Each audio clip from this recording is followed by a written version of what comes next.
told me you.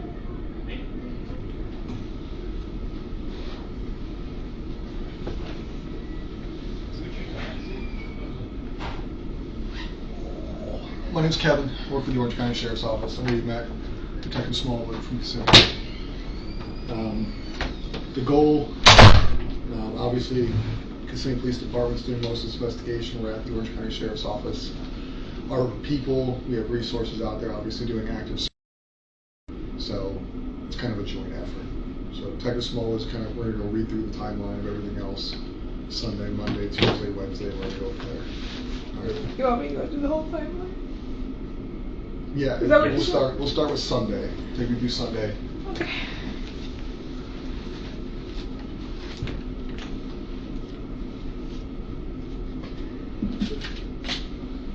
Sunday. Here, have tissue. Yes, ma'am. Actually, grab some.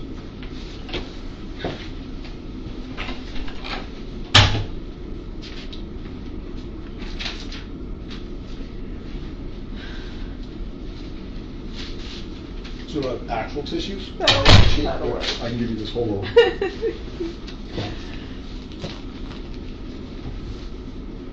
So Sunday, birthday party. She spent the whole day at my mom's house. They celebrated with the whole family. I was at work. I just started a new job last week or the week before. Okay. Where's that at?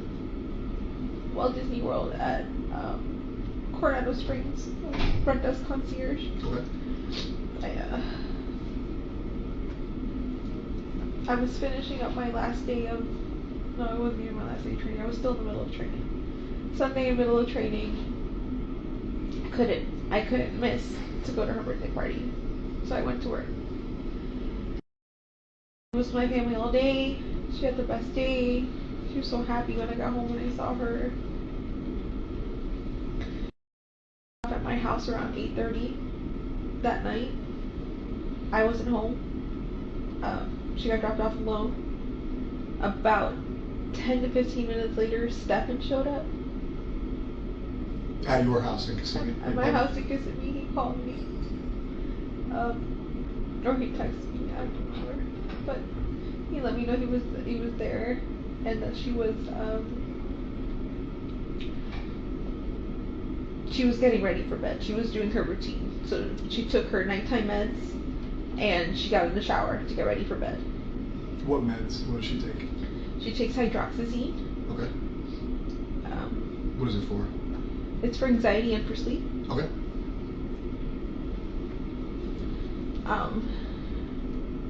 Now, could she take that by herself, or would he have given that to her?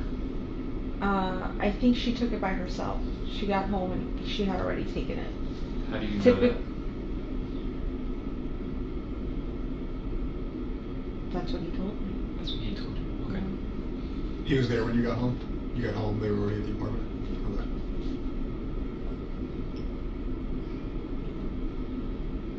I don't like her taking her meds without somebody visually watching her, because I don't want her to accidentally grab the wrong pill. She's comfortable enough to grab the pill by herself, but I'm like, no, I need to watch you take them. Has there ever been an issue with that in the past, if she took too many or took the wrong thing? Or just like a thought in your mind? No, just a thought in my mind, just me being hypervigilant. I want to physically watch her take her meds and watch her grab two, take them. I don't ever want there to be an accident of she took too many, or she took, my biggest fear is that she would take Adderall by accident, her daytime meds. Got it.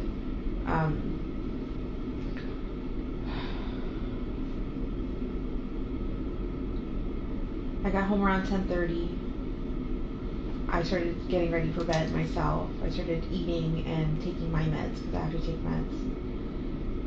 When I went to take my meds, I realized, oh my god, I forgot to take my Saturday night's meds, which is why I felt so weird and so abnormal and not myself Sunday while I was at work. Everyone at work noticed I was acting different and not being myself. Like, I couldn't smile in front of the guests. I felt this wave of depression that I haven't felt in years. It was my bipolar symptoms coming up again that I've been medicating myself for all this time. I realized I forgot to take my meds, and I said, you guys, I need a good night's sleep. I need to take my meds. I sent them to sleep upstairs in the guest bedroom so that I could get a good night's sleep. A suggested that we all sleep together in the same bed together, but not the easiest person to sleep with. She rolls around, she punches, she kicks. We have a king size bed and she typically sleeps on one side and she'll end up on my side when we wake up. Okay. So I asked her, I'm like, no, please, I need a good night's sleep. If you guys can go upstairs and let me sleep. I had asked Stefan to take her to school in the morning. We'll go to Sunday. So Sunday you took your meds. What meds, if you don't mind me asking, what meds do you take? And like, how does it put you to sleep deep? Does it help you fall asleep, or does it help regulate you? What kind of happens when you take the meds? So they do all of the above. They make me sleepy. They help me stay asleep, and they help me function. So I'm stable all day. They only work well if I've got a good night's sleep and if I've eaten with them the night before when I take them, or the night I take them. The medication is called Geodon. Generic brand is called Ziprazidone.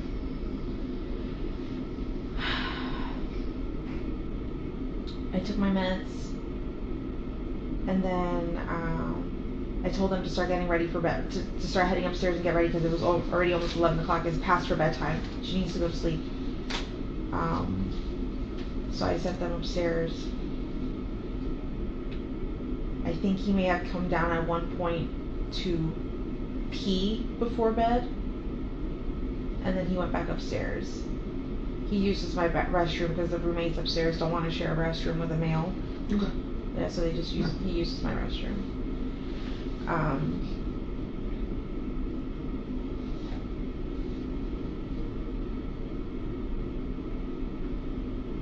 Sorry, where did I? You're fine.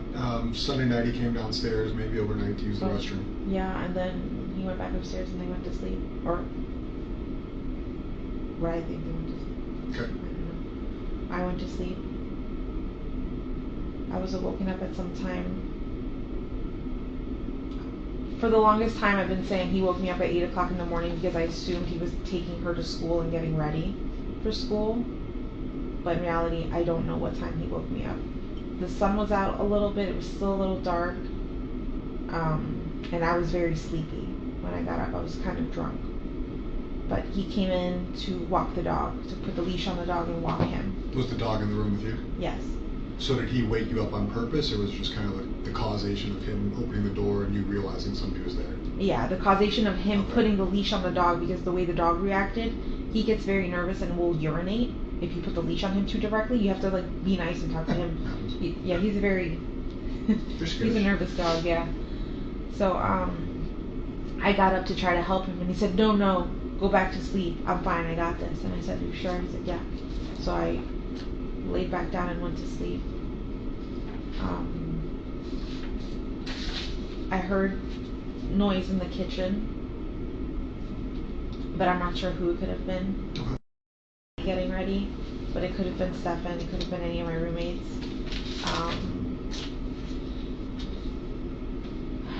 I fell asleep again, and I didn't wake up, I think, until 9 o'clock in the morning. Did you ever leave the bedroom in that time frame? No.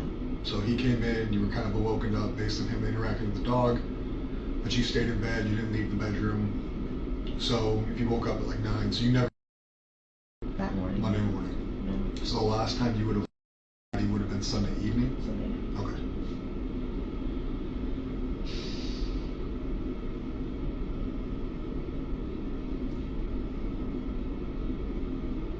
I'm sorry. You're fine. I want to see her.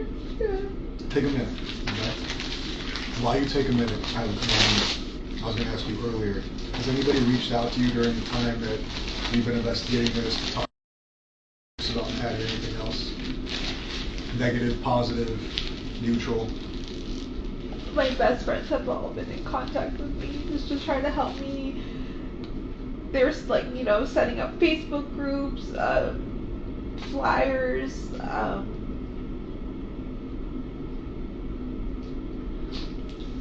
No negative interactions with the public or anything? Nobody's like reached out with tips or accusations or anything like that. Not that I've seen. Did I've been he- avoiding social media because my Okay. family's telling me to not go on. Would you be okay with our digital people looking at your phone to verify there's no stuff coming into socials, texts, things like that?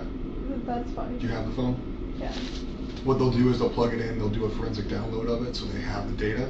That way they can go through it and say, we did receive things, we didn't receive things, here's the communications in and out, things like that, so we can verify that for you. That's fine. Do you have a password on it? 030288. 030288. Okay.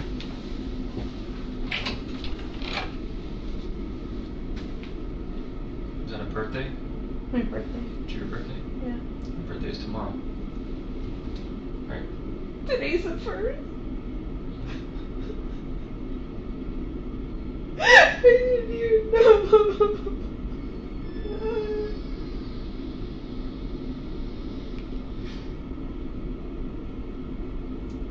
This is like the first. This is the worst birthday ever.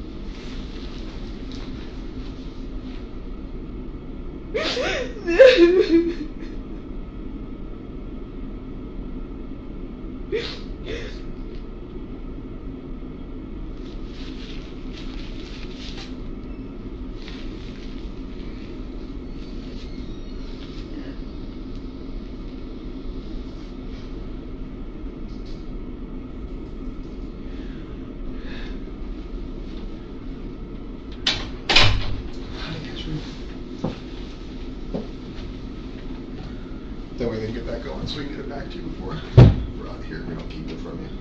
That was okay. So you said about 9 o'clock on Monday you wake up. Yeah. I wake up. I have a doctor's appointment. I leave sometime between 9:30 and 9:45. And I head over there. It's blood work appointment.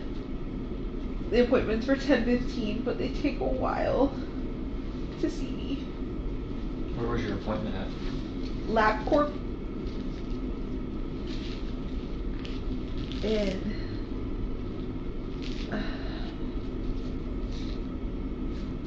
do you want me to tell you exactly which one? Sure. Oh wait, I have it on my phone. When we get it back, we'll go back to it.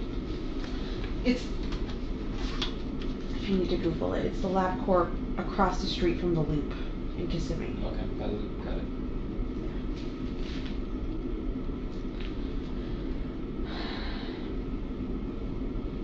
Had my appointment. I finished there sometime between 11:15. Then I headed home. When I got home, Stefan was there. I had talked to him a little bit earlier while I was waiting for my blood work appointment, and he let me know, oh, I'm so sorry, I left my phone at home by accident. School, everything went great. She got up super early, got up really quick. She slept most of the way in the car. I asked her multiple times if she wanted McDonald's, but she said no. Because that was the plan, was that they were going to stop at McDonald's that morning and go get breakfast. Okay. And he said that he had gone to the vape shop and they were closed and they didn't open. So he waited there for a while and left, and then said he was going to go back later.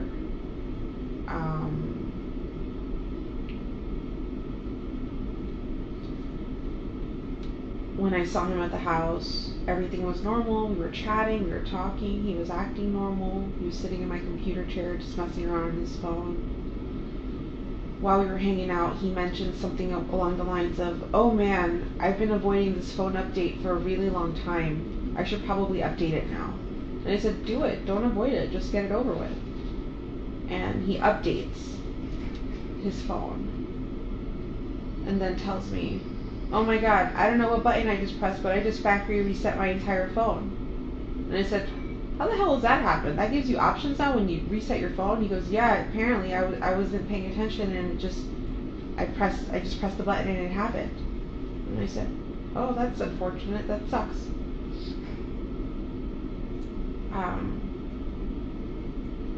Later on, he tells me he's going to go back out, and I think this is around 12:30, 1 o'clock. Still on Monday? Yes, still Okay. Monday. 12:30 in the afternoon, 1 o'clock in the afternoon. He tells me he's going to go back out. He's going to stop at a few gaming shops, and then he'll meet me at the house at 2:30 so we can get together.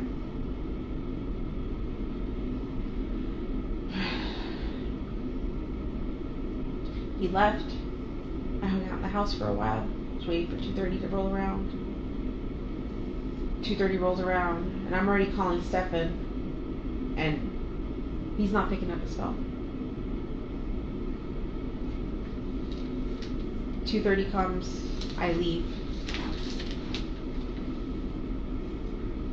About 10 minutes later, I get a phone call from him going, I just got back home. I left my phone home again. I'm so sorry. How long ago did you leave? And I said, about 10 minutes ago. He goes, I'm so sorry, I missed it. I really wanted to go with you. And I'm just like, it's fine. I figured he wasn't going to make it because when I looked at the time when he left and said he was going to visit 3 shops, I didn't think he had enough time to visit them. He told me while he was gone that he got a flat tire somewhere on 182. The wheel just shredded and fell apart. So he was changing the tire, and it took him a really long time to do it. He said he hurt his thumb while changing the tire, like the frame or something slipped and something pinched his finger, and he ended up having to yank it out. And he said he hurt his finger. I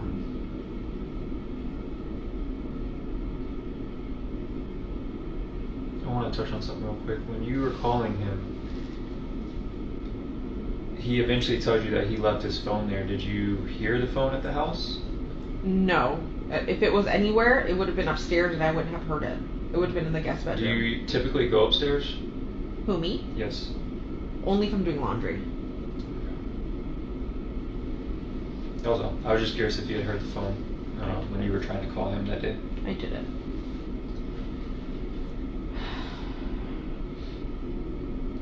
So he tells me all that. I get off the phone with him. I'm waiting. I wait for about an hour and 10 minutes. 4:04, the bell rings, and I'm waiting. I'm the first in line. And she doesn't come out. You were in your car? I was in my car, That's what you in the car line, yeah. Okay. At this point, it's been a few minutes. She should have been out by now because she's usually one of the first kids out. She knows I'm in the front line. And I'm holding up the line behind me because there's kids getting in the cars behind and they're all waiting. They can't get around me, right? So I start calling her, forgetting that I have her phone on me. I had found her phone earlier that morning. She had left it at home. And I brought it with me because she does this often. She does leave her phone. Where was the phone at in the house? It was on top of the dresser in her bedroom. Downstairs or upstairs? I've never been in your house. Downstairs. Okay. So, just so you know, I have a 4-bedroom townhouse. Okay. The living room has a partition in it, a fake wall kind of thing. That's got her bedroom in it. That's got a bed, a dresser, and a desk on it. Does she sleep there? No. She'll hang out there. She'll use her computer and hang out there. That's her hangout spot. But she primarily sleeps with me every night in my bed. That's because I know the roommates wake up super early in the morning. They're going to be in the kitchen. They're going to wake her up if she's sleeping out in the living room. So I don't. So your bedroom downstairs, her makeshift bedroom downstairs, guest bedroom upstairs. Yes. Got it.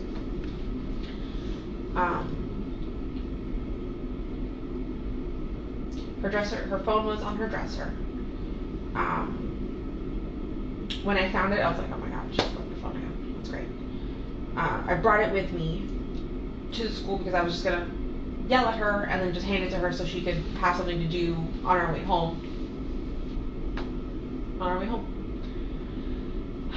4:10 rolls around and she's still not out, or 4:09, and then at this point I'm feeling the pressure from the cars behind me. I'm like, okay, they're all full, they're all waiting for me to leave and she's not here yet. So I take off. And I'm thinking, maybe I missed her. Maybe I forgot to tell her I was picking her up from school today, because I don't know if she knew that I wasn't working. I don't know if she knew if I was off. So I asked, I don't know if I told her that I was going to get her.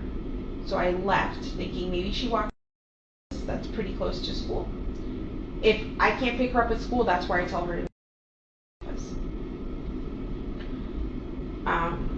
I drove the path she would have walked. I didn't see her. I got to the office. She goes, no, it's a little too early. And I said, okay. Let me go drive back down, wait along the path she would walk, and just wait. And I parked and I waited.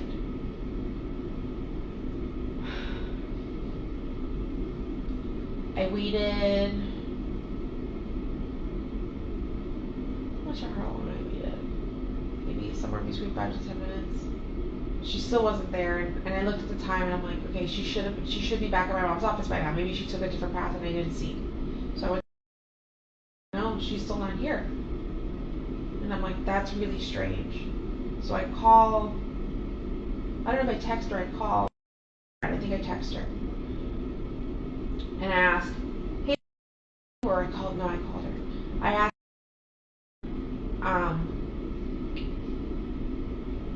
and she said, no, she didn't make it to first or second period. And I said, what do you mean? She was dropped off close to the school. She should have been in school. She goes, no, she didn't make it to first, second period. I said, please check with the rest of your friends, see if she made it to any of her other periods.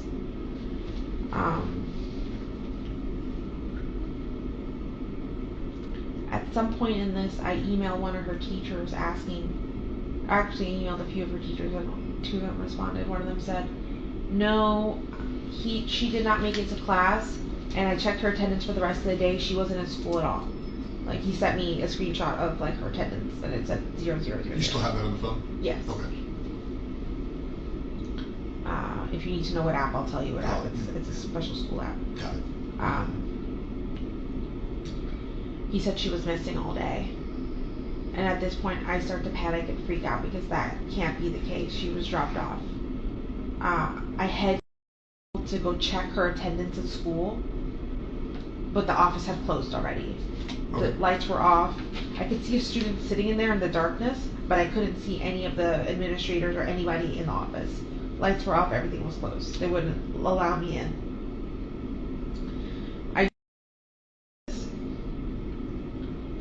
I think at this point the teacher had responded to me and told me she didn't make it to school at all. I start having like a freak out panic attack. And are you still just you at this point? Is it you and Stefan? It's me and my sister. And I want to say one of them is Catherine.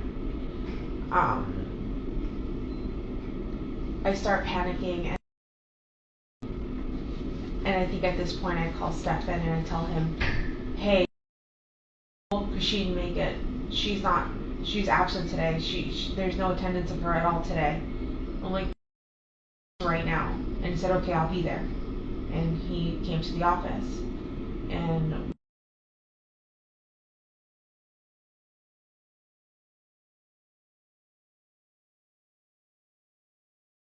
there for like 3 hours, I think.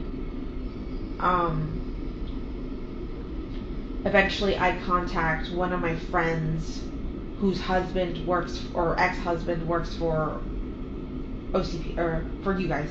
Orange County Sheriff's Office? Yeah. Okay. And I messaged him and I talked to him and I asked him what I should be doing because you guys aren't responding quick enough. Would you know his name? Where he works? Yes. Nick Mann. Okay. Or Mahon. Do you know what he does here? I think he works for SWAT. Okay. Sure. Figure it out. Yeah.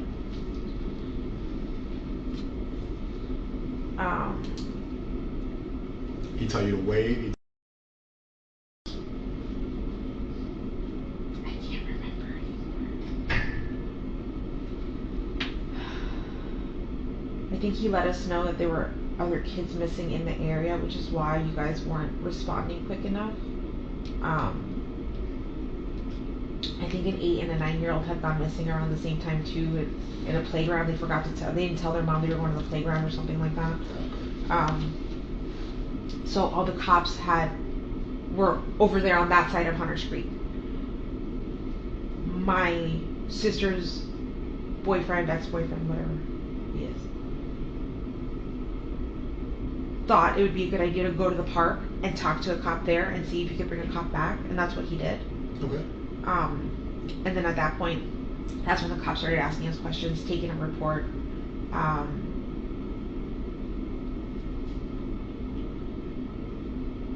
Interviewing me. They interviewed Stefan. They asked Stefan to take them back to the location where he dropped them off, and he showed them wherever he dropped her off. They were looking for cameras along the path, and I don't think they found any cameras along the way to see if there was any video recordings. I think. Did Stefan go with them in their patrol cars, or did he drive himself and they followed? How did that work? I think he went with them in the patrol car. Okay.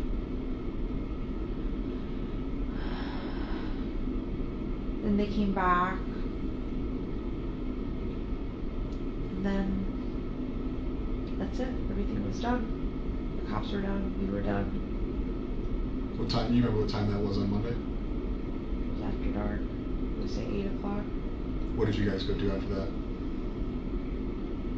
We were in separate cars, me and Stefan. Okay. I ugly cried on the way home. I shouldn't have been driving. But I ugly cried on the way home, and I went straight home. And then the first thing I did was call Fox 35 News to see if we can, like, air some missing children information out there. When you say ugly cry, just overly emotional tears, makeup running, or is there like, what is your meaning of ugly crying? Sobbing where I couldn't see the road, and I shouldn't have been driving, like I was swerving. Makes sense. Did Fox 35 come out to your house, or what was their response? They responded the following day. I think we did a Zoom video interview. Did Stefan follow you home? I don't know if he followed me, but he drove home, yeah. I mean, was it within a reasonable time when you got there? Like, yes. Okay. Drove home. We waited there. We didn't know what to do.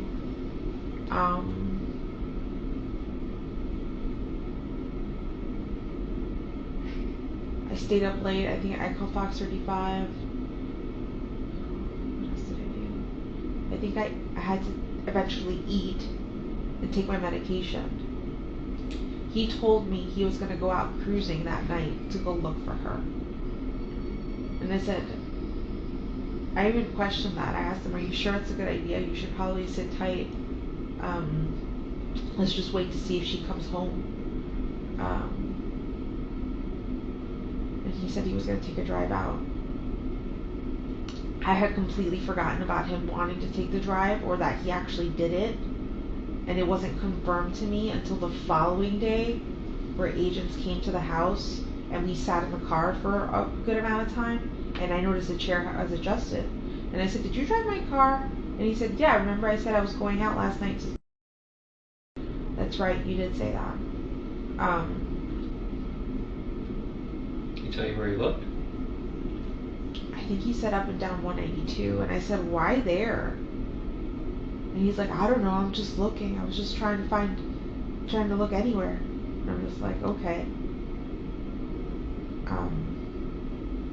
Did he say if he found anything or talked to anybody, or just roamed? Yeah, roamed.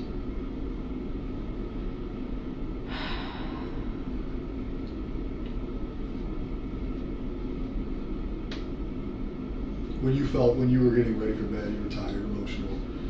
Were you falling asleep when he left, or were you already asleep when he left? I was already asleep when he left. Okay. Did you sleep downstairs? Yeah. In your bedroom? Yes. When you woke up, was he already awake, or was he still sleeping? He was asleep in his bedroom upstairs. The guest bedroom? Yeah. Okay. Did you take your medication that night? I did. What did you guys do Tuesday? Or just you? You guys, if you're not together, you're not together. What's the timeline on Tuesday? Tuesday, he slept. I woke up early and started making phone calls to like the national hotline for missing and exploited children. I called the number that the sheriff's office had given me to see if they had any information, and they let me know that she was like the what did she say she was? I don't remember what she said her position was, but she had just gotten into the office and was just starting to work on it, so she didn't have anything new for me. Her name was Bonnie Mitchell, I remember that.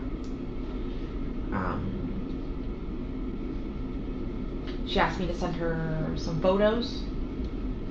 The National Exploited Children's Hotline place asked me for photos as well. I think at this point, I had asked my friends and family to start contacting news outlets to try to get as much attention on this as possible.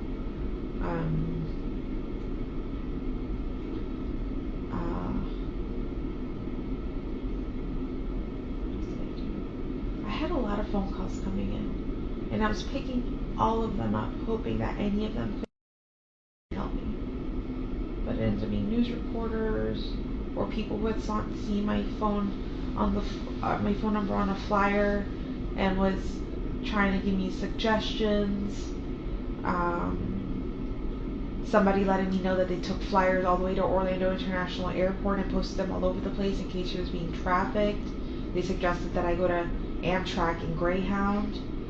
I had my sister making all these runs for me. I didn't leave the house to do any of this. Stefan's still asleep? Yeah. Eventually, reporters come to the house and do an interview. And at this point, Stefan was awake. I did an interview with them. And then Stefan was crying in the background. And I said, Stefan, do you want to do the interview? You can if you want. And he sat in front of the camera and did an interview where he cried. Do you know which news outlet that was with?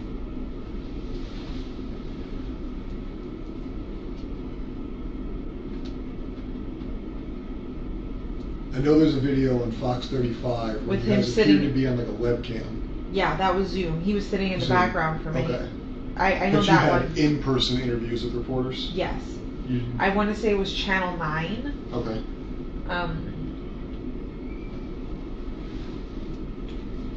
Yeah, Channel 9. And he spoke to them? Yes. Okay. And he ugly cried in front of the camera too, so he was fucking fake sob crying.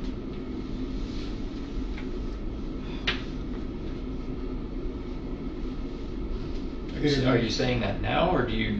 I'm saying that now. I didn't Okay. think that at the time. At the time, I thought he was truly heartbroken and not that he had done all this shit to her. Like, I look back at shit now, I'm just like, he was fucking lying. He was fucking faking. What else has he been lying to me about? I know he's like a master liar and manipulator because he's done it to his parents, and he's told me and shown me the lies he's done to his parents. But I don't know why I never thought, not me. The lies are about money, they're about where he's at, what he's doing, what's he... Yeah, all that. To his parents? Yeah, he's stolen money from his parents. They used to have a few $1,000s hidden in like a closet for emergency fund kind of thing. And during COVID, he stole, like, he wanted RC cars. See, if he wants something, he's gonna get it. No matter what. So, he wanted RC vehicles. They're remote control cars. Fancy ones. They were a few $100s. And I'm poor. I know I can't afford it. And he's showing up at home with these things. And I asked him, where are you getting the money from? Because we don't have this money. He goes, oh, my dad. And I said, your dad gave you money? He goes, no, I took some from his closet. And I was like they have an emergency stash? And he's like, yeah.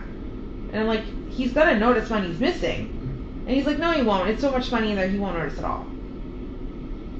I've confirmed with Chris later on that he did notice money, but he never asked his son. But I let him know, yeah, he was robbing you and just buying himself toys. He's also lied. Most recently, he lied to his parents about where he would be. He told them he would be at his friend's house playing video or board games or something like that, but in reality he came all the way to Kissimmee to hang out with us. Okay. But you guys were together Wednesday? After all the interviews, did he stay Wednesday? Would you? I know Yes. we had some detectives go meet you guys Wednesday, I believe it was. Yeah. Were you guys in the house together until the detectives came? Yes. What kind of happened after the detectives came?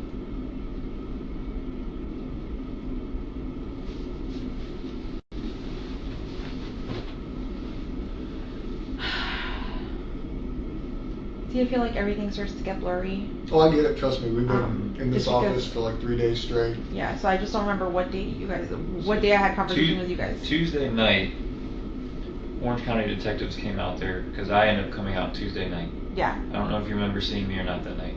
Okay.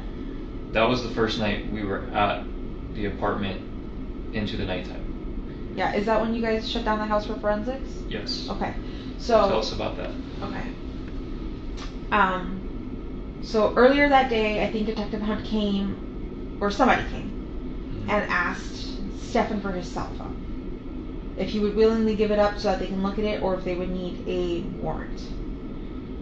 And I remember him saying, should I have asked a warrant? Should I have... And I'm like, no, if you've got nothing to hide, give him your fucking phone. And, I think we hung out in the house for a little bit, and then when you guys came in the evening, and you guys told us to wait outside, and we waited in my car, he started getting very anxious and very panicky, going, I want my phone back. I want my phone back. And I said, listen, at this point, it's their phone. It's theirs for fucking ever. I don't give a shit. We will buy you a new phone. It doesn't matter anymore. Whatever they need, they need. Like, let them look at it. And he's like, I just want my phone back. And I'm just like, are you trying to make yourself more suspicious? Because, like, if you were to go demand your phone back right now, that would look suspicious as fuck. Like, what are you doing? I'm thinking he's just getting impatient because he's bored and wants to play on his phone. And at one point, he takes my phone to start playing with it. I give it up, and I said, here, play on my phone. Have fun. Because I think from my phone, he was trying to log into his emails, but he couldn't. Because you needed like 2-factor authentication from your own phone. And I'm just like, what are you trying to look at? And he's like, oh, my shipments, my packages. He's addicted to buying shit. That's another thing. Me and his dad couldn't figure out where Stefan was getting money from to buy stuff since he's been unemployed the last 2 months, but he's constantly buying himself packages. Buying himself things off of Amazon, buying himself things off the line. Is this stuff you can confirm, or you think he's doing this? What? Buying packages. I can confirm because I am linked to his Amazon account, Okay. and his parents can confirm whatever UPS packages or whatever he's getting at home. But I'm linked to his Amazon account. If you guys have my phone, you'll see whatever shipment. I think most recently I did like birthday party. If you see birthday party stuff, that was me. But everything else, him. He's constantly buying stuff, and he doesn't have money. He keeps saying he's got money in his savings, but me and his dad call bullshit because he hasn't had. When he lived with us, he was struggling. His dad was helping him pay his bills, paying his rent, paying his gas, paying his insurance. Stefan was helping us, supporting us by buying food and all that stuff. But I don't know what he did with the rest of his money, and I don't know where he's getting money from now. Okay. You were telling us that he was trying to log into his emails. So he's trying to log into his emails on his phone, and I said, 2-factor authentication, you can't do anything. You're just gonna have to wait till you get your phone back.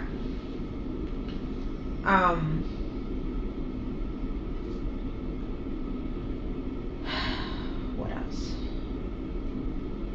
We waited in the car. I think at this point, when I noticed that forensics was locking down the house and you guys said we couldn't come back, I told him to call his dad.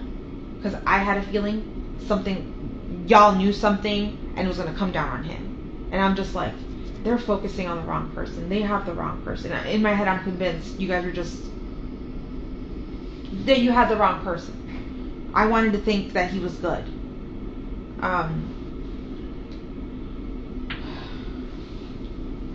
Before we get ahead of that, what is the conversation like between you two when you're in the car? Because y'all were in there for a good while we were trying to figure things out at your apartment complex or your condo. What's the conversation like inside that car? I'm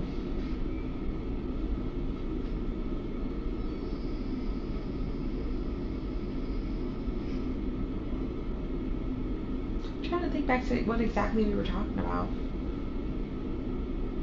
I know I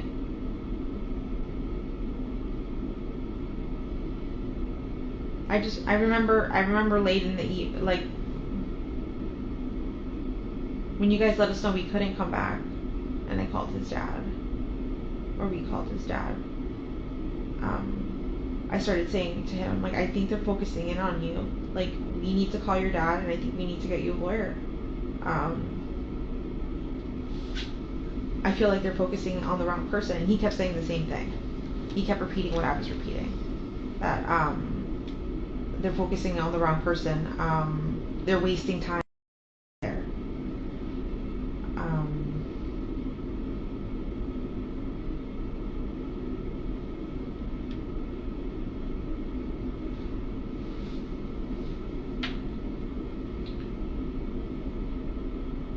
How did he feel when you said he needs a lawyer? He didn't believe me. Like, when I told him, like, don't you see forensics is closing down the house? They fucking know something, or there's something, like, they know something. Something's happening. They wouldn't be locking down the house this way if they didn't have suspicions of something. But I wasn't thinking, I don't know why I wasn't thinking him. Like, I was just like, no, they've got the wrong guy.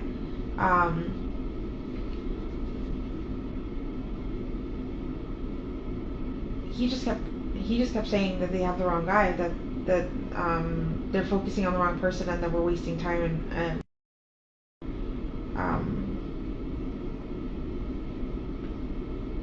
we call his dad.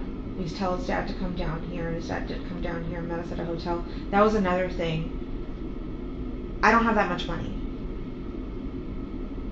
I live off of disability. I couldn't afford to put us up on a hotel. Like, when you guys said that we couldn't return, I was like, I don't know where to go. I was trying to think if any family member would have a spare room or anything like that, and not that could take the three of us, or when I say three of us, I mean him and the dog.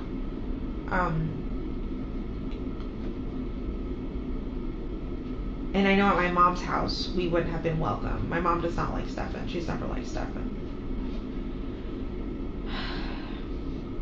So I knew that our only option was to go to a hotel, but I couldn't afford it. So we called Chris, and Chris met us at a hotel by Disney, Okay. off of Western Way, and that's where we went. We got there pretty late. We checked in. I used the restroom, and I was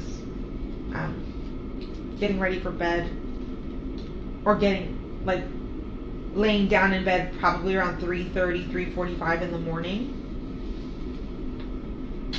and I fell asleep. Stefan was already asleep at this point. Did you go straight to sleep when you got in, or just kind of drifted off as you were falling asleep? Like, you went to the bathroom and he goes straight to bed? He was already in bed before I went to the bathroom. Okay. I was on my phone for a little bit. He was laying in bed snoozing. I went to use the restroom. I was in the restroom for quite a while because I had like a terrible sub. When I came back out, he was asleep. At least I thought he was asleep. But His dad stayed with you guys? not in the hotel room. He stayed in a different room on the same floor. Okay. The following morning, I wake up, I think around 9 o'clock in the morning, and Stefan's not there. And I remember thinking, He left again without his phone and didn't tell anyone where he was going. That's suspicious as fuck again. Why is he trying to... Well, we took his phone, so he got a new phone? He didn't get the new phone until later that day, where his dad woke up, came to our hotel room, and then handed him a phone. Okay. And said, here, have this phone in the meantime until you get your old phone back. Oh, so you're just saying he's out and about with no phone? Yeah, he's out and about with no phone, so there's no way for us to contact him. There's no way for us to... I didn't know if he even knew how to get back to the hotel. Because I drove that night. He's a little oblivious to when it comes to directions. So I was just like, is he going to even figure out how to get here? But he rolled in around 11:15. Rolled in with a cup of Wawa. And said, oh, I'm so sorry, I was just driving around. I grabbed some Wawa on 182 and got lost. I didn't know how to get back to the hotel. But I'm here now. And I'm just like, detectives are about to show up. What the fuck would have happened if they showed up and you weren't here? Like, you would have been a fugitive. Like, what are you doing? And he was just apologetic about not telling anyone where he went. But you know, I mean, he had a Wawa cup and he said he was up at 192. Yeah, but in reality, I know that he truly took my car in the middle of the night to Northport, Florida, and was down there for an hour and came back. I didn't suspect that at all. Okay. I literally thought, I'm like, oh, this man, we were right next to like a Publix, a Target. So I'm thinking, oh, he's probably like stress shopping, just looking at stuff. He likes to browse. Or just like, maybe he's in there somewhere. But I didn't have a car. I couldn't go out looking, right? And also, detectives were coming, so I didn't want to leave. Detectives eventually show up.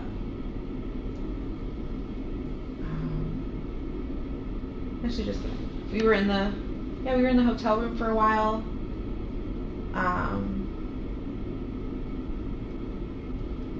He went back to sleep and slept.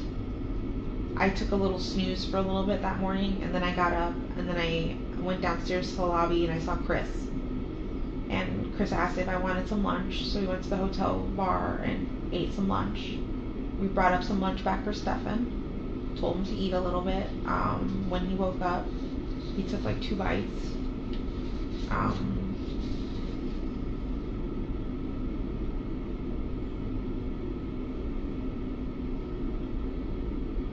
Then detective showed up. He went downstairs.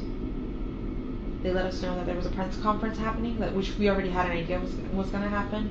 And they told us they would give us a ride and escort us to the conference here, and that then you guys would let us in the back way so that media wouldn't see us. But in reality, now I know that was just to interview guys with us. But yeah, then we showed up here and got separated. Haven't heard from him since. Haven't spoken to him since. Have no interest in speaking to him at all.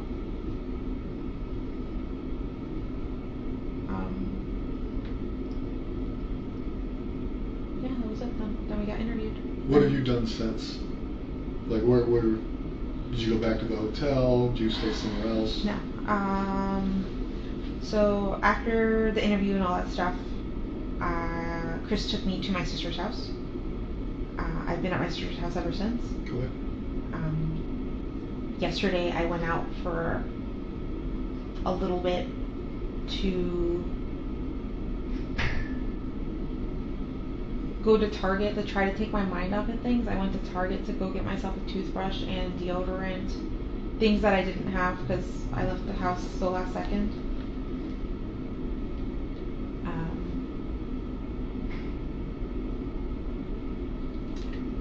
I also went to my ex-husband's wife's mom's house. It's complicated, but we're all friends. So? Yeah. And they consoled me. They just kept me company. They made lunch.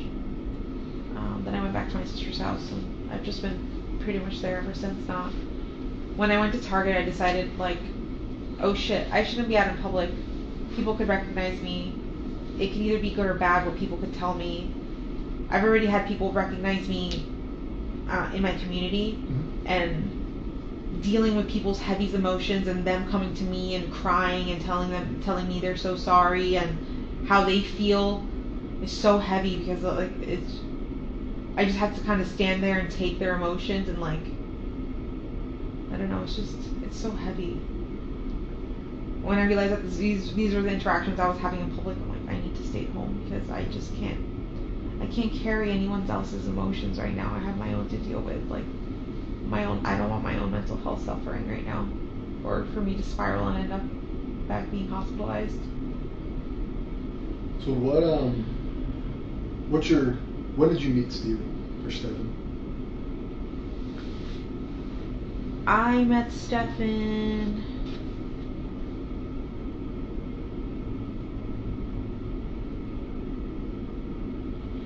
in 2017. We both worked for Eco Homes, a real estate company. I did appointments, and he worked in the office doing like warranty work. We met as coworkers. We became really good friends. We were best friends for like a year. And then eventually I asked him if he wanted to hook up, and he said sure.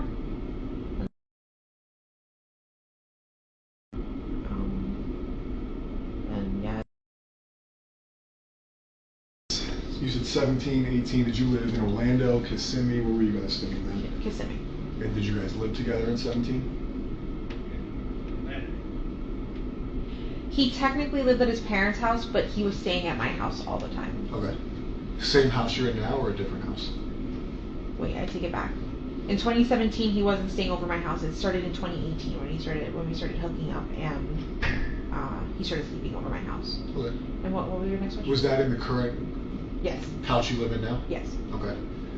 How long have you lived in that house?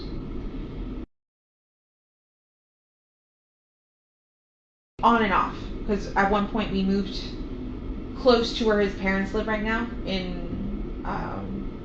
They live in Northport, Florida, Yeah. Sarasota County. I lived in Port Charlotte, which is Charlotte County, the county right next door. We had an apartment there for like 6 to 8 months. We moved down there because, again, Stefan was promised a job and that fell through. So we supported ourselves in this tiny apartment for a little while until I ran out of funds. Do you remember what year that was? 2020. So when did you live in Port Charlotte in 2020?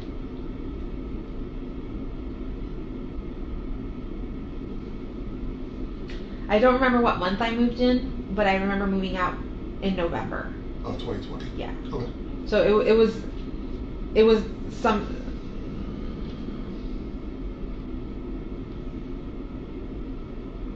Maybe like April, May. That's fine. There's something we can look up if we need to later.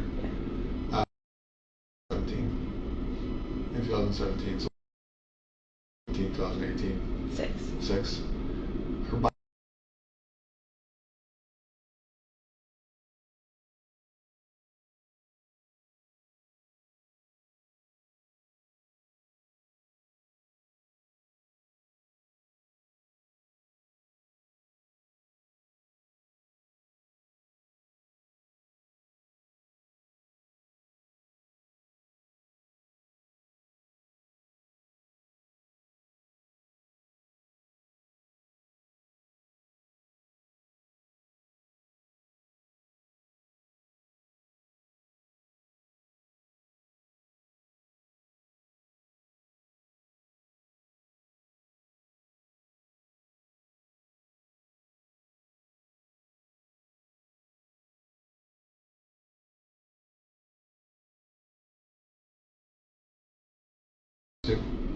At the same time, no. But Okay. I've had ex-husbands and ex-boyfriends live in that same house before. Got it.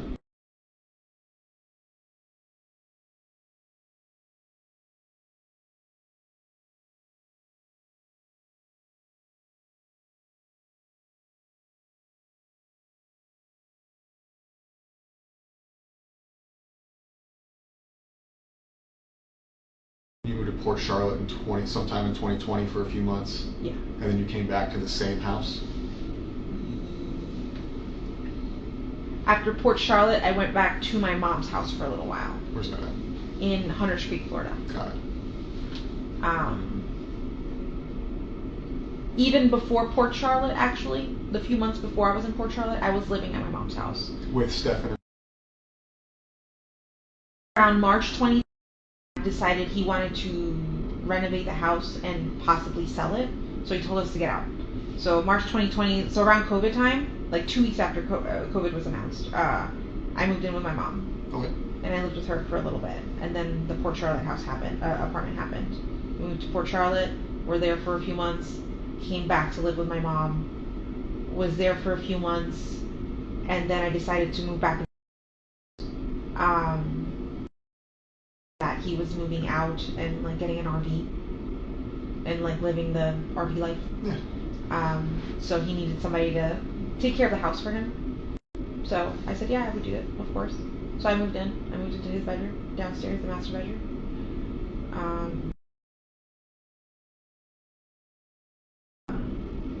Eventually, Stefan did come.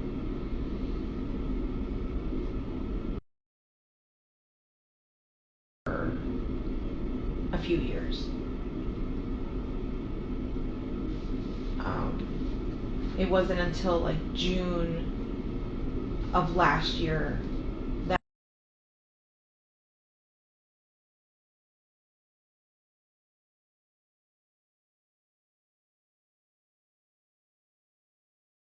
I can go upstairs to the guest bedroom upstairs because I just he's not a very clean guy. He's kind of a little hoarder and like collector. So just my house was always a mess and never the way that I wanted it to look. Or the clutter just gave me anxiety. So I asked him to move upstairs and he did. And he lived upstairs until until December of last year. And then he moved to Northport, Florida with his parents because they had promised him a job, but that fell through. So we were in the process of trying to get him to come back up here to get his job back at Disney and for him to move back into the house for a little bit. And I'm not sure long term. I know temporarily I was willing to accept him back. Was that something out of convenience for him or because you? A little bit of both. We missed him. And I wanted to help him out, like make it easy, like give him a place, like a base to start at, and then for him to start looking for something else afterwards on his own. But yeah. You obviously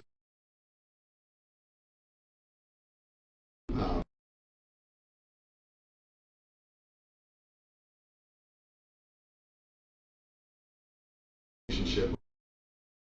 Talk a lot. Is she a secretive teenager? What is like your kind of day to day with her?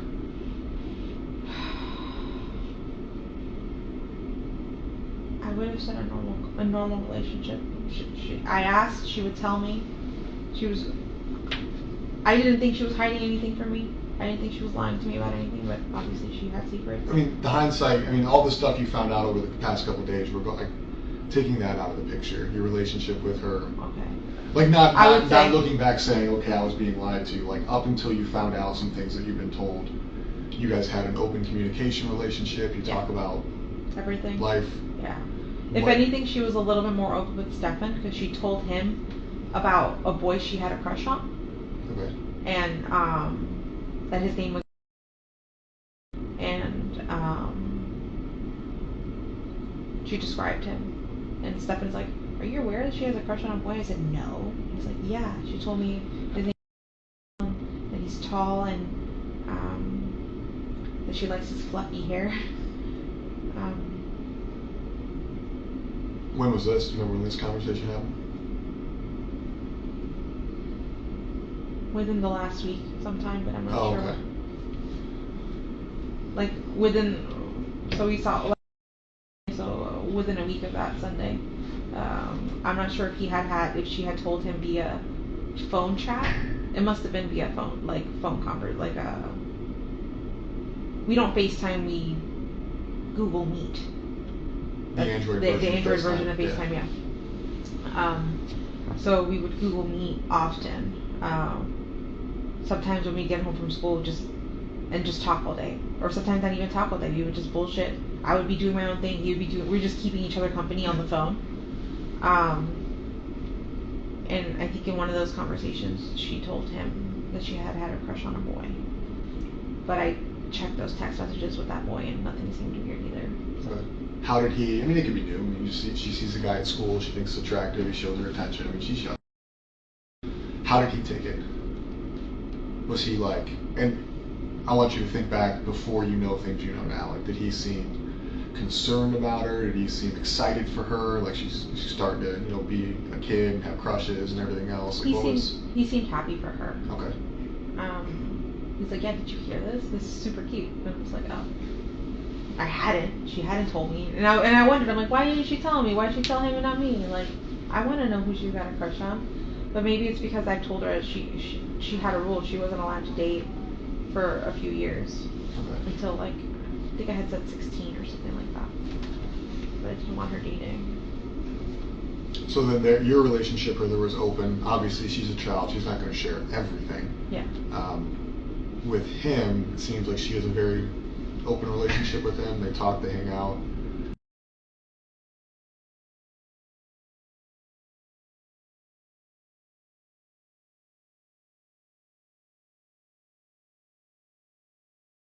So it'd be okay with you if they went out and did things together outside, if you were at work or something.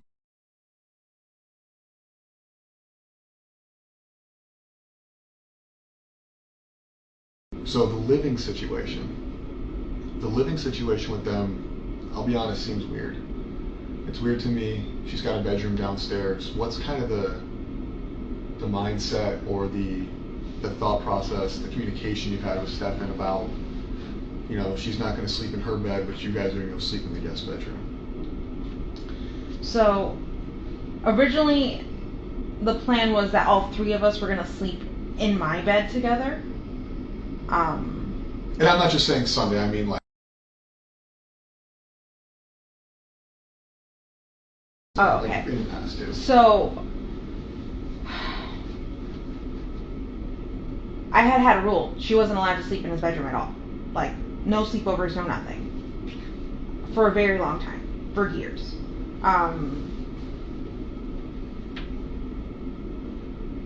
Since we're pausing, yeah. What brought that on? Was that like a request of his? Like, can we sleep in the same bed? Request of hers? Or you just saying? Me being super paranoid, not to trust anyone. For the longest life, even though he treated her well, I still looked at him on, like side-eyed, like making sure, like, is that normal? Is this, okay, that looks normal, okay. I wanted to make sure that nothing was happening and that I was missing something, but I was. But,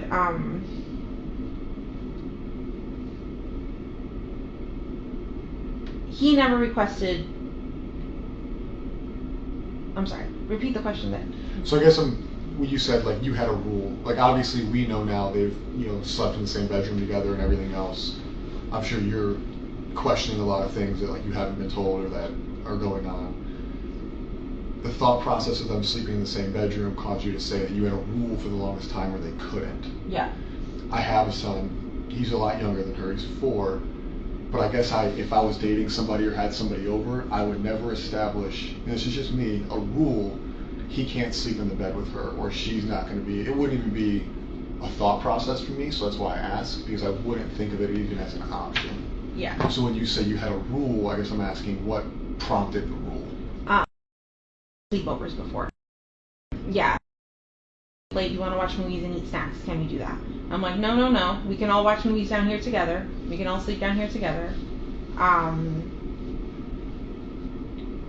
Up until June, together all the time. So we were always. She would sleep in the middle. I would sleep on this side. He would sleep on the other side. It wasn't until June that he got his own bedroom and I sent him upstairs. That's where the requests for sleepovers started. Okay. And I kept telling her no. I'm not comfortable with that. I'm not comfortable with that.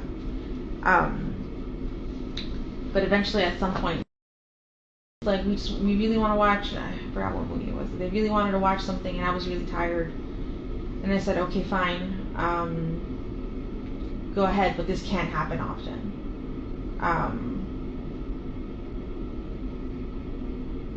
And yeah, I allowed her to go upstairs and sleep with him. But honestly, I think I can count on one hand how many times that's happened, and it hasn't been many times that I've allowed her to have a slumber party with him, to be alone in a bed with him. I'm usually around all the time. Up until 2 weeks ago, you know, I was pretty much at home all the time, living on disability. If I wasn't at home, just, you know, I was substitute teaching, but I was substitute teaching primarily at her school or at the school close by, but I'd make sure I'd get out around the same time, and I'd get out in time to pick her up and take her. So she was with me pretty much all the time when she wasn't at school. So yeah, after... When he's not there, where does she sleep? With me. She never sleeps in her room? No, always Okay. with me. Quickly, do you know, and you may hate the question, but do you have any idea? We currently have upwards of probably 200 people working on finding. Right, the Orange County Sheriff's Office is involved, the Kissimmee Police Department's involved, St. Cloud Police Department, Osceola County Sheriff's Office, Florida Department of Law Enforcement, FBI. Yes, under suspicious circumstances. So anybody who is somebody is involved. Yeah. So regardless of the circumstances, those people don't get to go home. Those people don't get to go back to their families. Those people don't get to live their lives and go back to their primary jobs. I know the sheriff has probably expressed to you that's his #1 priority. I'm sure the Kissimmee Police Department's expressed that to you, our detectives. This isn't something that's going to stop or go away. Yeah. Right? Anybody who knows something, anybody who may know something, will be brought into a room, who will be talked to, whether they're guilty, whether they're innocent. Because our #1 priority, our jobs have kind of stopped on any other things we have going on until that's fine, because that's the most important thing anybody has going on right now. But with that, a lot of people are going to feel that whatever happened, I can tell you, and I know detectives have expressed to you that the thought process at this point is this is a homicide investigation. Yeah. Based on the evidence I've seen, based on the videos I've seen, I do believe.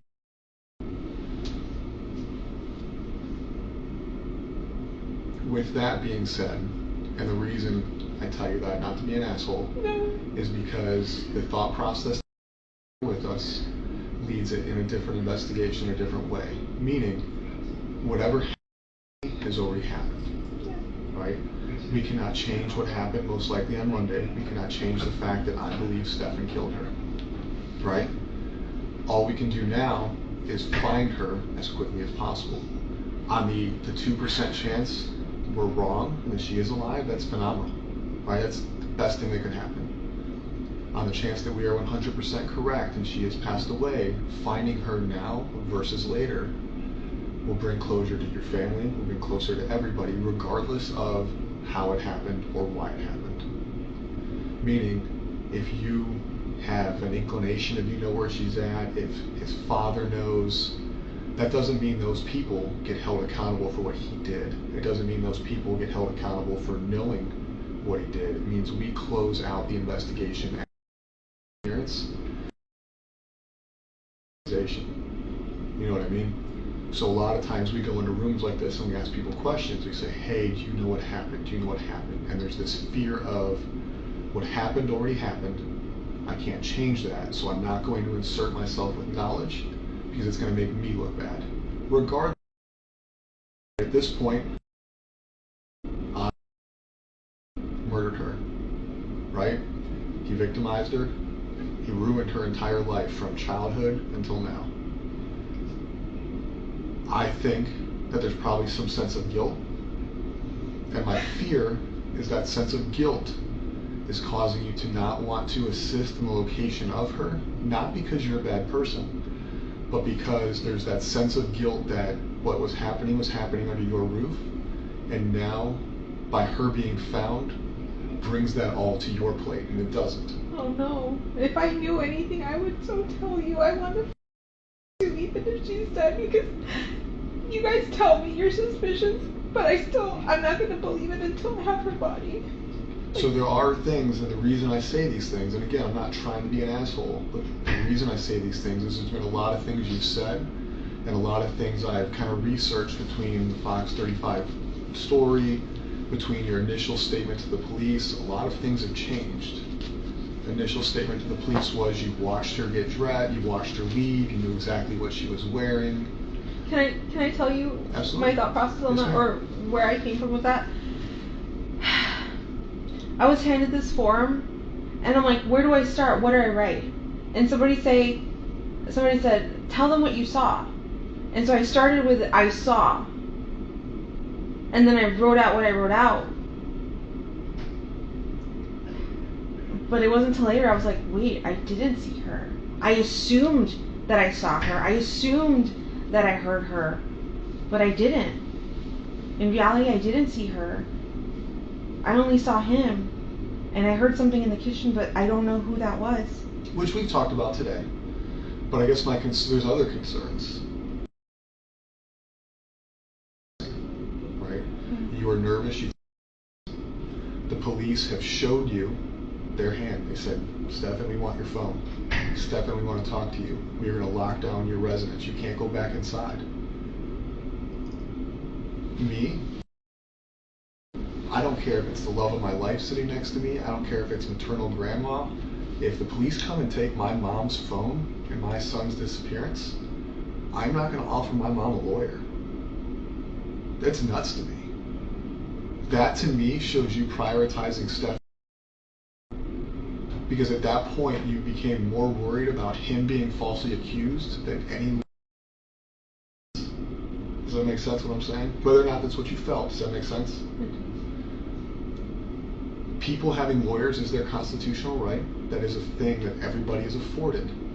But for somebody who's going through what you are going through, to offer him a lawyer leads me to believe that there may have been a conversation, there may have been knowledge, or there may have been some inclination that you had, whether it be his involvement, her location, or something to where in your mind there's guilt.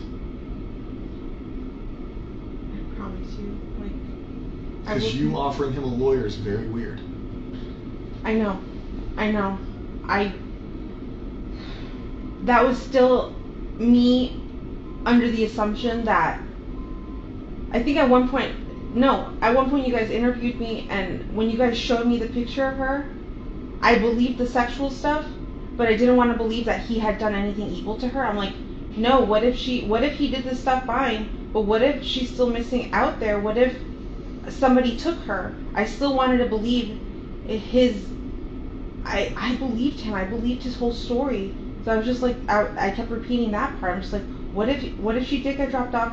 What if she got abducted? What if she's missing? But that was me assuming that you guys had the wrong guy. I wanted to think he was the good guy still, but clearly he's not. After everything you guys have told me and have shown me, I know he's the worst person on this face of the earth. You know right that now. We know he's a piece of shit now. You know. But you didn't know that then. I didn't. Then you offered a guy who the police suspected of kidnapping, abducting, assisting the disappearance. Offered him a lawyer. And then we don't have to roundtable that. You went back to what you just said is the sex stuff is fine. It's not fine. Hold on. I know every relationship is different, and I know everybody's family is different. I won't ask, but going back on, has he expressed interest in, I'll use the word weird, I'm not going to shame anybody for what they like, different sexual pleasures, different sexual experiences, different kinks that involve things you weren't comfortable with? The only thing he's ever expressed to me was like anal. Okay. He had an anal kink and like butts. Okay. But that was something I was never comfortable with or doing, and I let him know that like that's not like something. That's fine. You guys slept in the same bed together.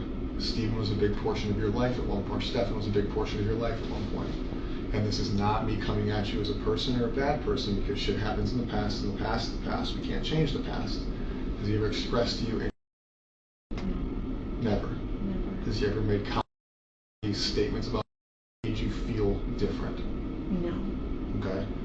When you guys slept in the same bed together, in the middle, did you ever wake up and find them cuddling? Did you ever wake up and find them closer than you thought they should be?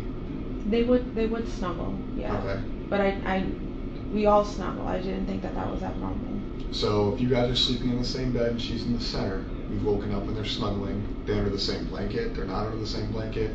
No. But just like she's got her own blanket. Spooning for what? What is snuggling to you? Because to me, snuggling, spooning, big spoon, little spoon. He would lay down like this, and she would be right here in the nook. Okay. How do you guys sleep? You guys sleep clothed, unclothed? I sleep clothed. Yeah. Shirt, pants, pajama sets. Yes. Everybody. I sleep in like my everyday clothes. Okay. On pajamas or baggy t-shirts and shorts.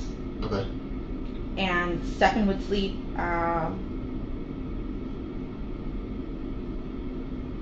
with his t-shirt or boxers, sometimes with his pants on, but he didn't have pajamas. Okay, so they would snuggle, sometimes him being in his boxers. You would wake up and she'd be in the nook of his arm, essentially in a cuddling position. And you never found that weird? No. Okay. Again, you and I may find things different. Why? And I don't want you to look back on it, because now you know you victimized her for a long time, right? Under your roof. With you home, most likely, because you said you're always home. You just got this job. You've been living off disability. I know the Kissimmee Police Department has showed you pictures. I know they've verbally explained to you some pictures. I can tell you that today, we are still downloading his Google Drives. We are still going through his social medias, his cloud-based servers, and everything else. And we can now piece back her victimization in your house under your care to 2020. I believe we've gone as far back as in when she...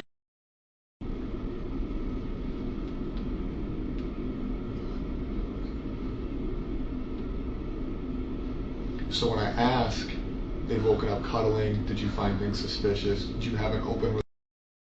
Did he talk to you? Has he made inappropriate statements? It's almost like cheating, right? Like, have you ever been cheated on? Okay. Somebody can only cheat on somebody for so long until they fuck up, or until something comes out, or somebody says something, right? So if we go back to 2020, we're looking at a minimum of 3.5 years. 3.5 years where I'm sure you guys are sexually active. Yes. So for 3.5 years under your care in your house, not only was he being sexually active with you, he had a sexual relationship. Oh my God.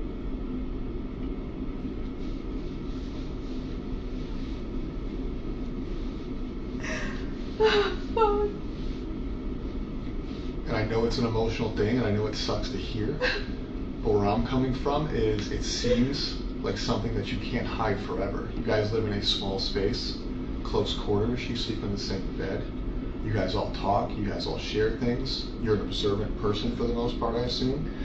Outside of taking medications and going to sleep, it seems very difficult. A lot of grown-ass adults can't hide an affair with somebody who doesn't live with them, let alone somebody who does live with them. So at a certain point, I do believe you became aware of what was going on. No. And when I say that, it doesn't mean you're in trouble. It doesn't change. I know, but... But I do believe that a reasonable person, and I consider you a reasonable person, right? Do you think you're a reasonable person? Yes. Would be aware that under her roof, sexual relation.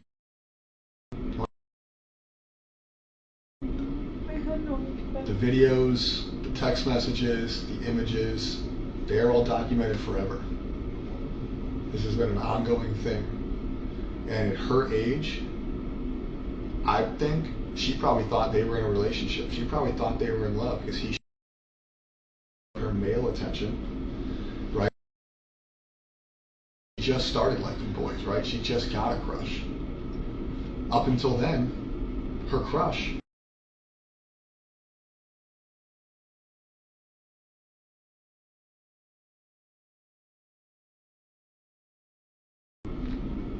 at the same time, you guys are sleeping in the same bed together. You guys are all cohabitating. She's not sleeping in her room. But you felt the need to establish a rule that they couldn't sleep in the same room.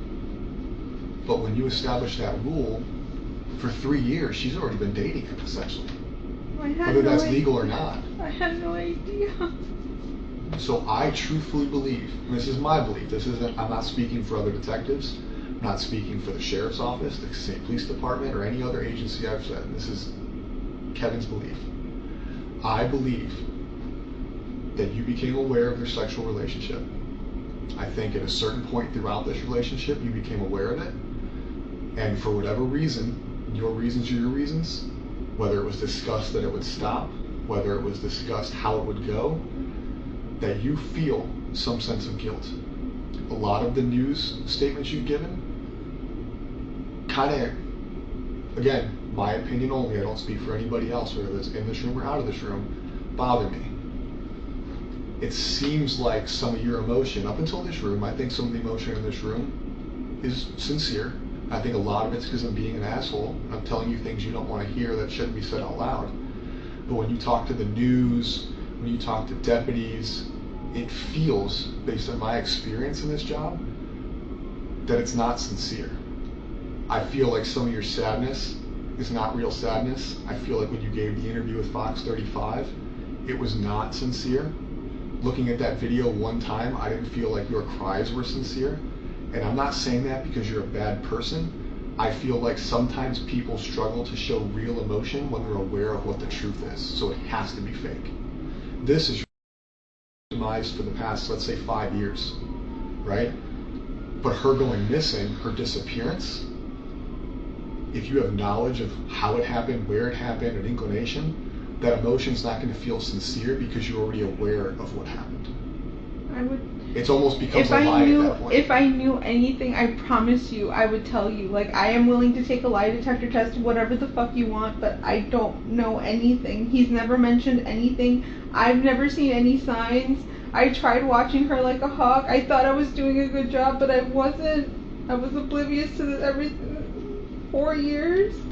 Minimum. That's just how far back the cloud goes. And I find it hard to believe for me that you were so worried about how many pills she took at night, but not where she slept or what relationship she was in, his interest in her. I thought we were all safe. I thought because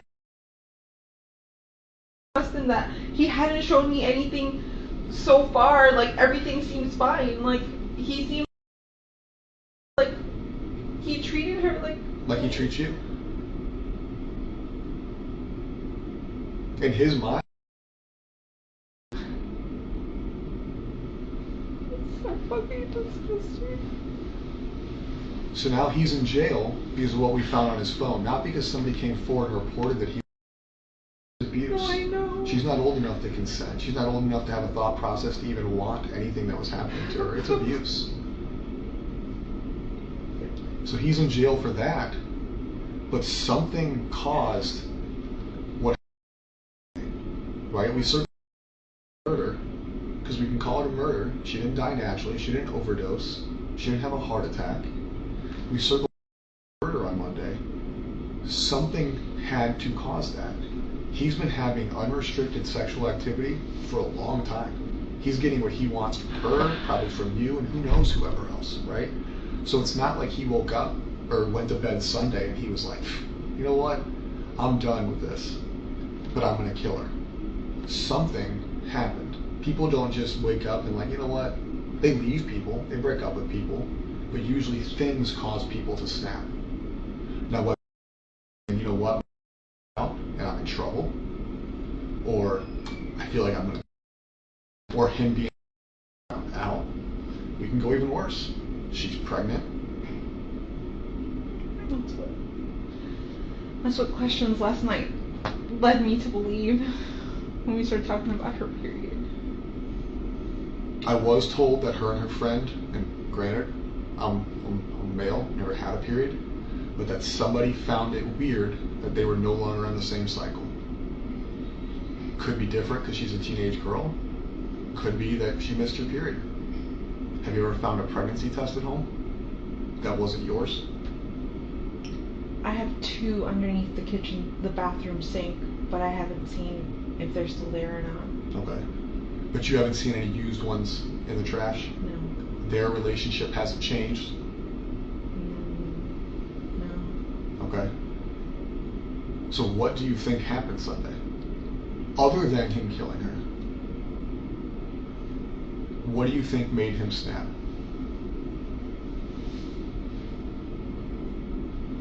I don't know. Theories, I keep hearing. Tell me your theories, because here's the deal. We don't go home until she's found. No, I know. So what are your theories? What I've heard is, what if she upset him and threatened to tell me and say that she was going to tell me, and he needed to shut that down. That's the only thing. What do you think?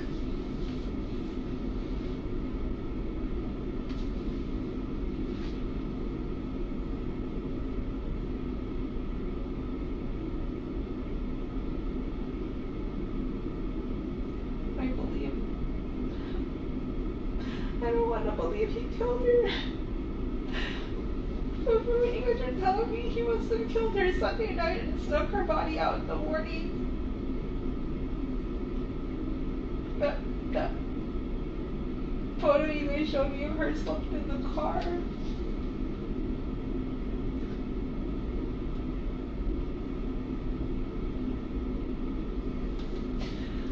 You don't want to believe he killed her. I want to believe she's still alive and that she got kidnapped, but that doesn't seem like that's the Well, case that's not at what all. happened. Yeah. I know, my brain just wants to believe something else. I just want to believe she's still alive, she's out there.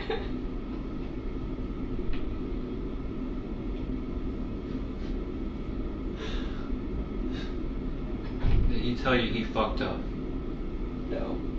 He acted so normal that day. He was like, I'm so impressed. We got out of the house so early. Like, she made great time. We had so much time to go to McDonald's, but she didn't want to.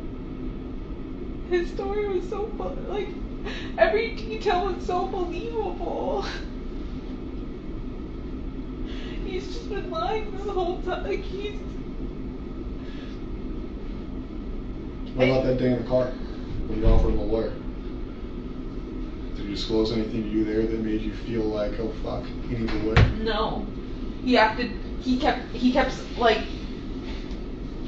acting like he didn't know what was happening, and I'm like, don't you see forensics? Don't you see they took your phone? Like, something's happening. Like, I think they're gonna pin this on you. And I'm like, in my head I'm going, they have the wrong guy. Like, they're just honing in on the last person who saw her. But no, you guys do more. You never said, what did you do? I've never asked him any of that. I still, even up until when we got here to the police station, I was convinced that he hadn't done anything to her at all. Because of him or because of not wanting to believe she's deceased? Because of him. Because I thought he was a good guy. So up until this morning, you still think that it's not? No. You're talking about the other day? Up until when we took him? Yes. Okay. I forgot what day of the week that was. So we're still going through his phone, his drives, like I told you, all his socials. We can date back to 2020. Based on the videos, it appears that was the start of the victimization. Okay, are we going to find anything in his phone with you? No. You're never done anything. We've never done anything. Has there ever been a request for the two of you to participate in sexual activity with him? No. Regardless of you saying no or yes? No, he's never asked that. Okay. If we find pictures like that, is that going to surprise you? Like if I'm in his Google Drive, if I have a sex crimes detective, a computer person look at his phone, and they tell me, hey Kevin, I found a picture engaged in sexual activity or borderline sexual activity. Is that going to surprise you? Yes, because that doesn't exist. Okay. At any time during the course of your relationship, has he expressed that he has ever had sex with a child? No. Not- Not a child, but when he told me when he was in high school, he graduated high school like later, like older than 18. Okay. He dated somebody younger than 18. I think she was 15. But I don't know how old he was, 19, 20. But he was an older kid in high school.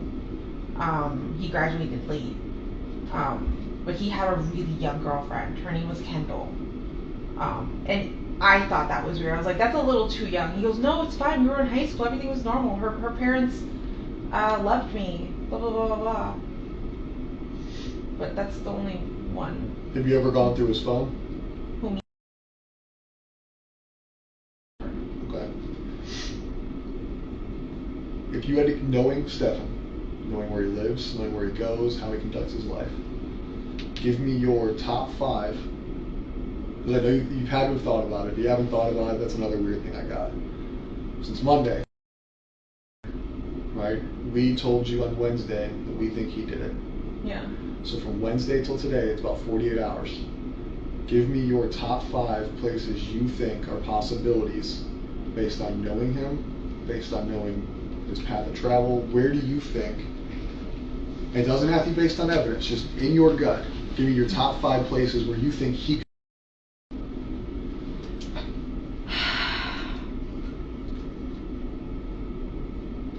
In this area, Doesn't have to be this area. no, I know. Anywhere you want. I'm saying in this area, I have no idea. Orlando, Kissimmee, no idea where he could have taken her. But his trip to Northport is weird as fuck. I feel like in Northport he knows more people. He has more friends. There could be a place and somewhere there he could have stashed her. You guys said he went into a storage unit.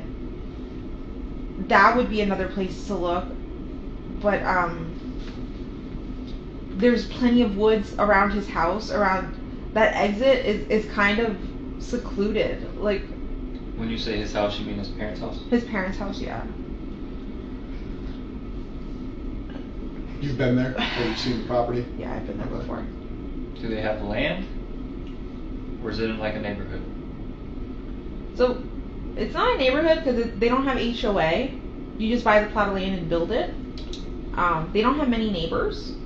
Okay. Or last I saw, I think there was a neighbor building right next door, but I don't know if they're done yet. I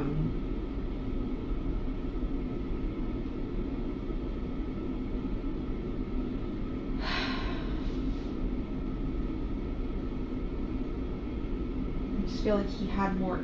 There would have been more spots in Northport for her to be dumped. Because from what you guys have told me, he went to St. Cloud, he went to 192. Could you guys tell where he turned on on any of these roads? It's just that he was on the main road.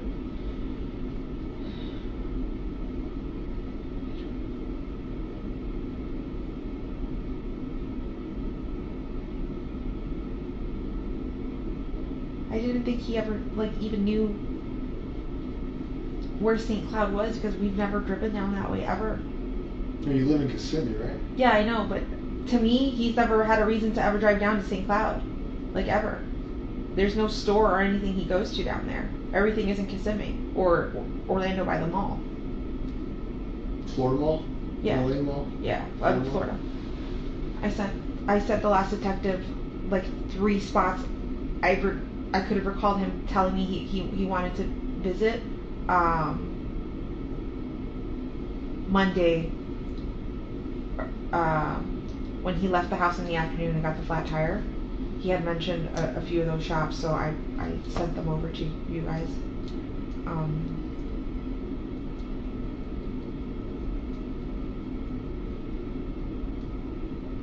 But there's honestly nowhere I can think of. We've never gone to. The only wooded area that we've ever gone together would be Shingle Creek Regional Park, where the Pioneer Village is. Okay. That whole trail there, we used to we had scooters, and he had like a an electric skateboard kind of thing. We would all cruise. We would all cruise the creek, explore. We've taken a canoe up that creek before. Then the Kissimmee Trail. There's a trail that runs right behind my house that starts right behind my house and goes all the way to that bridge on John Young Parkway that says Kissimmee on it. That whole trail, we've done that as well.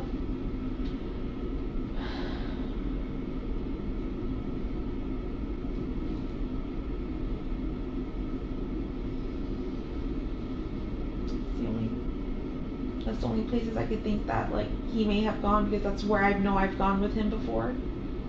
But anywhere else, I have no idea.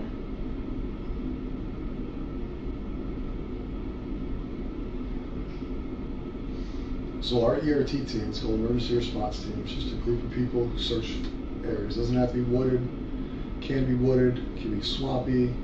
They've been out for 3 days. They're going to be out all weekend. They will eventually, whether it's today, whether it's tomorrow, whether it's in 2026, okay? I don't think you want that to take too long. Right? I'm sure you'd like to have a funeral. I'm sure you'd like to have some kind of memorial service. The last thing you want is for us to call you in a year and say, hey, we found remains. We don't know. Okay? That may not be something you thought about till just now, but I can tell you, being someone who investigates homicide, that is something that everybody has to come think about eventually. If you can think of anything that would assist us in making that happen for you today versus 2 years from now, regardless of why you know or how you know, we need it. No, I know. If I knew anything, I would tell you right now. I promise. I want her back so bad.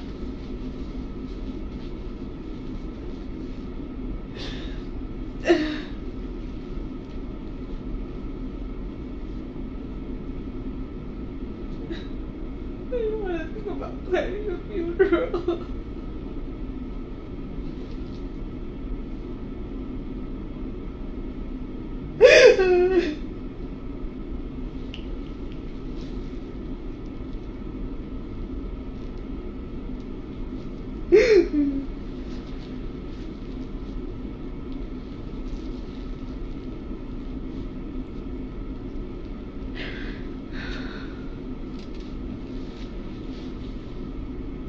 What has your communication been like with his father since this? I've limited contact over the last 2 days because I know too much and I don't want to tell them anything. You don't want to tell them what we've told you, or you don't want to tell them what you know? No, I don't want to tell them what you guys have told me. I don't want to share any. It's so difficult because I've known them for just as long as I've known Steph, and they feel like absolute shit right now. I know that they kind of got into a fight because Chris started, are you sure we know our son? Are you sure we know our son? I don't think we know him at all. The mom was defending him, but now with everything, with the evidence on the phone coming out, they know. They know he's a piece of shit. We've talked to his dad, and his dad knows as much as you know. He knows his son's a rapist. He knows his son's a murderer. He's talked to us. He's been very open with wanting to help in any way he can, whether that's technological, whether that's verbal. Yeah, he even had, I was with him when he turned in his knife to you guys. He remembered he had a knife on him and gave it to you guys. I thought that was... Have you talked to Chris about Stefan needing a lawyer? Yeah. When?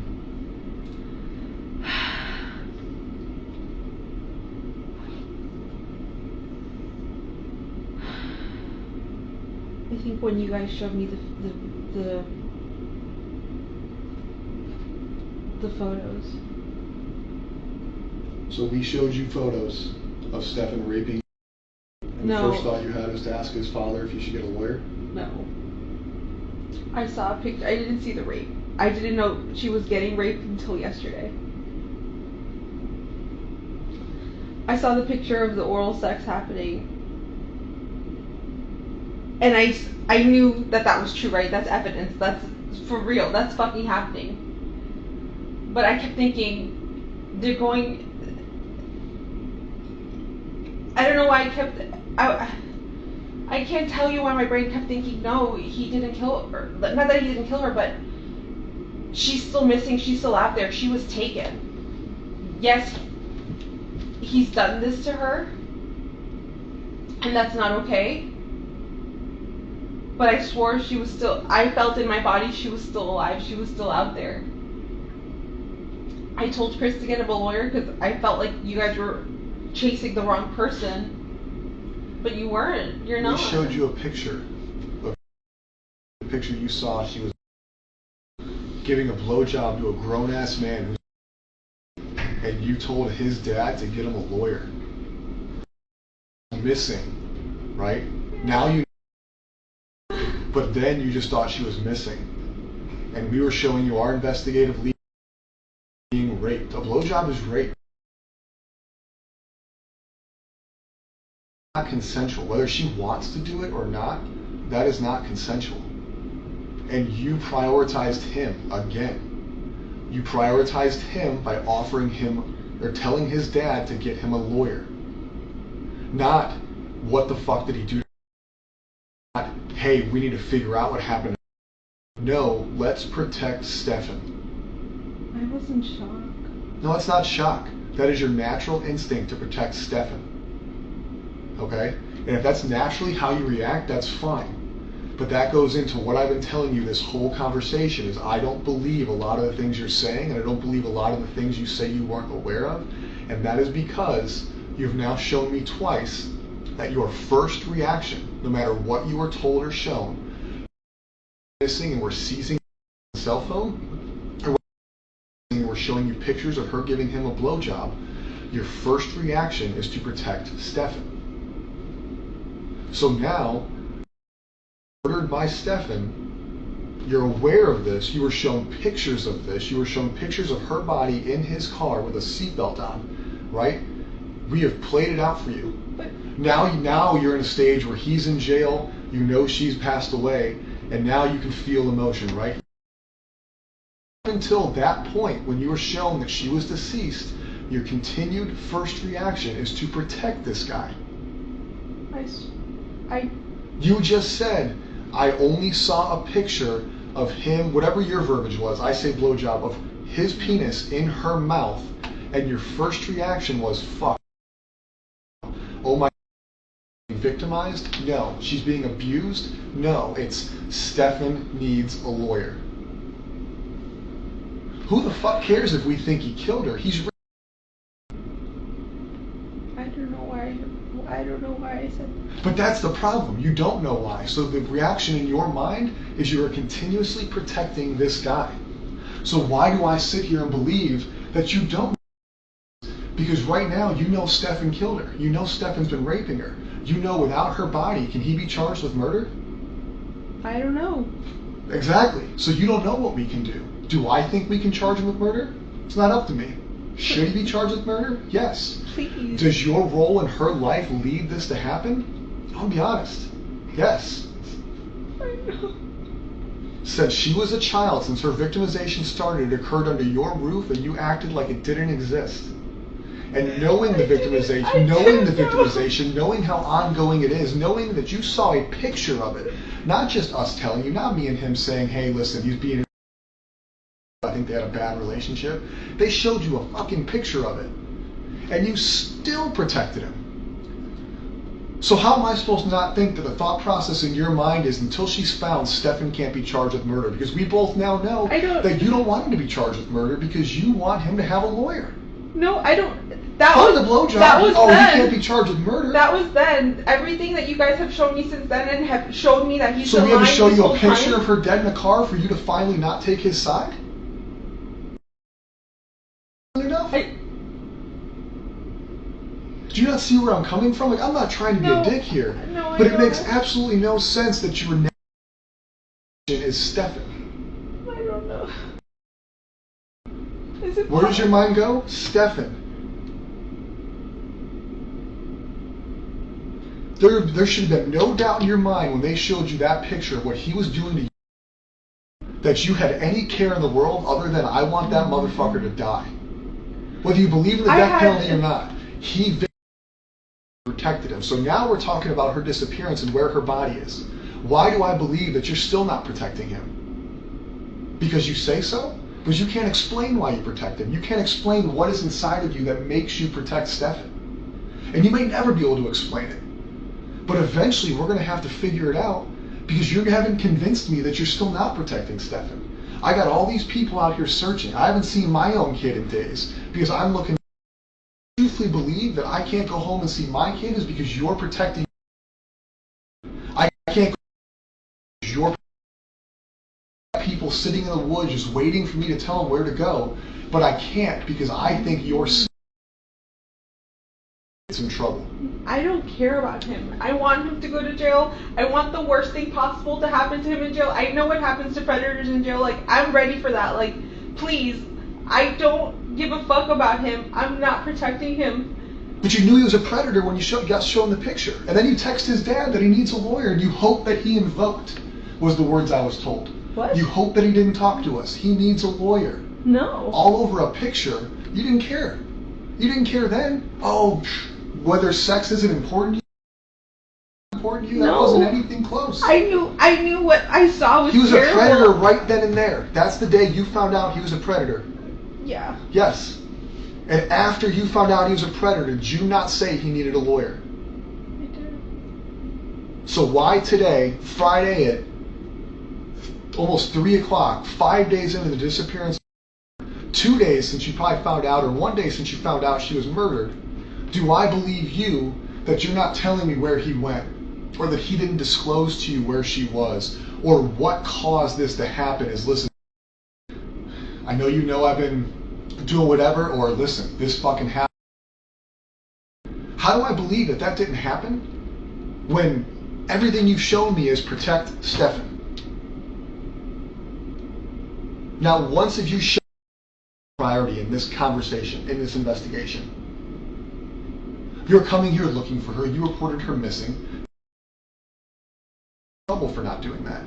But outside of you reporting her missing, and I may be wrong, I haven't been involved in all aspects of it, but you have not shown me one bit that you prioritize her over him. And that sucks. Not because we're working our asses off for your family, not because we have people out there sweating their asses off for your family, but because I feel like all I care about is your care is to make sure Stefan doesn't get held fucking accountable. Well, I don't care anymore. Anymore. Because we're being assholes, because I'm not being nice. No. But up until Thursday, it was okay that she gave him a blowjob. No big deal. Get a lawyer. No, it wasn't. It wasn't okay. I saw that and I was in shock. And I don't know why my first reaction was to tell him to get a lawyer, but I saw that and I was in shock and I was just like, I don't know what to believe. I don't know what to believe.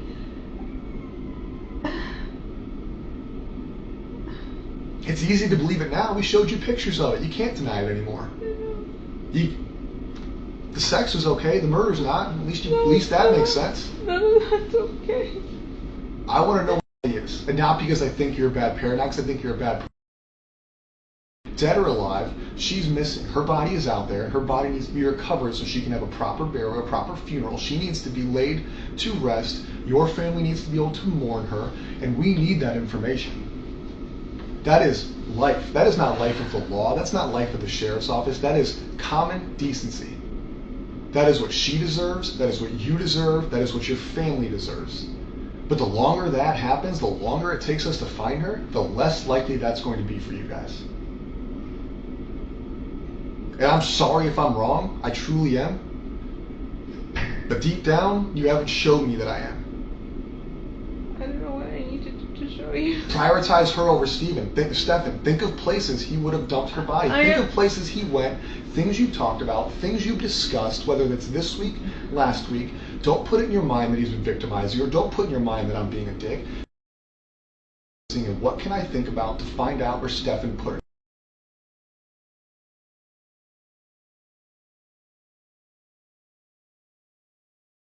You know more about where he goes, what he's doing, or what he would do than you want to realize.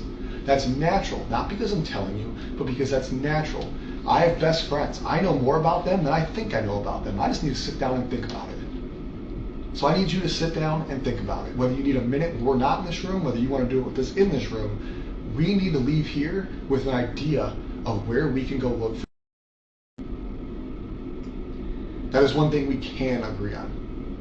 I've sent you the list of the stores that he may have stopped at, didn't stop at. The only outdoorsy places I can think of that we've ever gone to that he would know about would be Shingle Creek or Kissimmee Trail. I don't know if he knows where Lake Toho is, but that could be another option. Because you think it's a wooded area? Because it's a place you guys have talked about together? Because it's a wooded area with a lake, with gators. Like, we haven't discussed anything. This topic, I never asked him if he directly. I never thought he could have. I always assumed the best in him.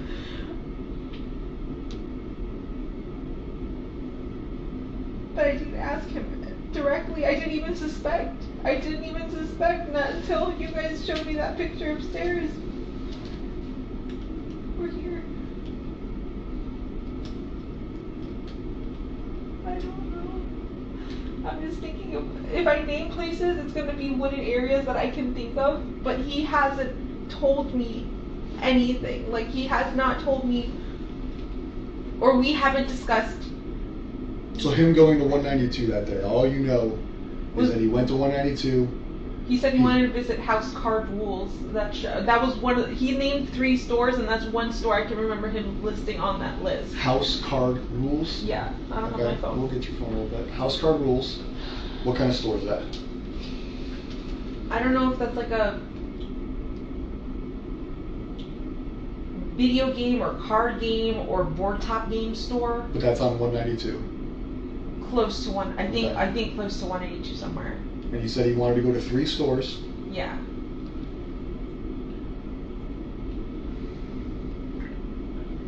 But he did tell me that I just don't remember which one.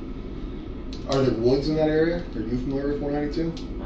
No, not where these stores are. I have no idea. Other than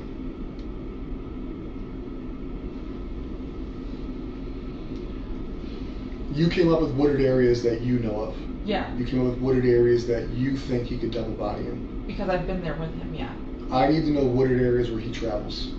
Right? You're saying we've been there, so she could be there. So that tells me she's not there. It tells me it's a waste of a search. Okay. Because when I put 90 plus people there, that's all day. Right? We got to coordinate that. We got to put them there. So we need fruitful searches. Yeah. So I need likely places that you think, and I need places you think based off of conversations with him, not because you can picture in your mind that there's trees there.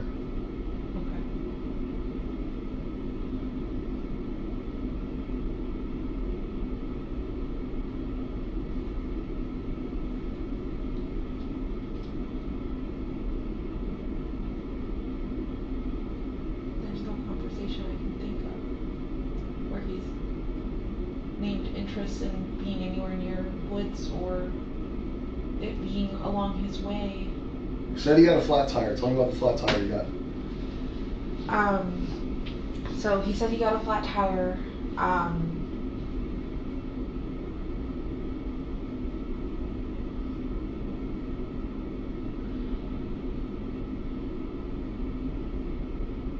I'm not sure when he got a flat tire, but he said he got a flat tire and then came directly home, and he got home around 2:40. So flat tire, he said he was driving down 192 and it just popped and shredded and fell apart. And he pulled over into a plaza and changed the tire for the first time in a very long time, and said he hurt himself doing it. The frame of the car, something came down on his finger. All his lies, I don't care, but I want to know what you question him about. Why was he there? What was he doing? There's no way you're the most trusting woman in the world. You just don't ask clarifying questions. I know no relationship I've ever been in is that trusting. He just tells you he's gone at 3 in the morning getting a fucking Wawa, and you're like, whatever, bet. Same thing with this. It's like, oh, I got a flat tire, I was here. Why is he at these places? Do you not question him? Why were you on 192? Why did you dip out at 3 in the morning with my car? I didn't know he Like did this, that. because this is 2 times he went to 192. He went to 192 the day she disappeared, right? He's roaming, looking for her, south of where she went missing, because supposedly she went missing. And 192 is south of where that is. And I Not very likely that that's the route she went on foot or abducted, and that him driving around is somehow going to locate her. And he did tell. I did question that. I was like, when I asked him where he searched and he said 182, I said, why? That's nowhere where she would be. And he didn't give me a clear answer, and I don't know why I didn't push it. I just thought he was being stupid and oblivious, because I don't see him as the smartest man. Like, I don't. I let him do what he does, but I don't trust a lot of his. Is the word judgment? I'm not sure, but I just don't trust that he makes the smartest decisions sometimes. Like, he likes to act like the smartest man in the room, but I don't think he is. Do what he does. Meaning? I'm sorry? You said, I let him do what he does. Yeah. What's that mean? If he wants to just get up and go to the store, I'll ask where you're going, but I won't stop him. Just let him go on his way. I'll let him do what he wants to do. What do you think happened?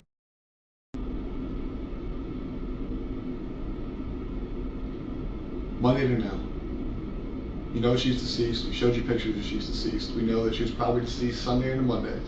You didn't see her Monday morning. I still don't want to believe she's deceased. I know I know you showed me pictures, but for like, the purpose of this conversation, I need you to believe it, because I need you to figure it out. I need you to tell me what you think happened to her. I think he killed her that night. How? I don't know. Could it be possible that he drugged her? Could he have choked her? I just don't know how you kill someone and don't leave a mess or don't leave evidence, or I mean, was there a mess? Was there evidence? I haven't gone upstairs. I don't know what you guys have. I barely went into the house today, so I don't know what. I need to know what you think happened. I think he killed her. How? You mentioned drugged her, you mentioned other things. Explain your reasoning behind those assumptions, and we'll move forward day by day. So he had access to benzos and I think Lunesta. What are those? I'm not familiar with that. Benzodiazepines are anxiety medications which relax you and can make you sleepy. Okay. And Lunesta, I think, is a sleeping medication, like for insomnia. So I don't know if it's possible he gave her something and she was drugged. In those photos that you showed me where you're saying she's dead, maybe she was drugged. But if she is dead and it was done upstairs, I could just only imagine that he choked her. I don't know how else you would kill someone and not leave a mess. How do you think he got her out? I have no idea, because roommates come in and out of the house at any given point in the morning and we don't know their schedules. They can come in at any time. You guys showed me a picture, I think, of him or her in the car at 7:30 in the morning. My roommate left the house. She's the one who leaves the earliest. She left at 7:45. So like, what if he had waited a little longer? She would have caught him with carrying a body out of the house. How did he do that without being caught or seen?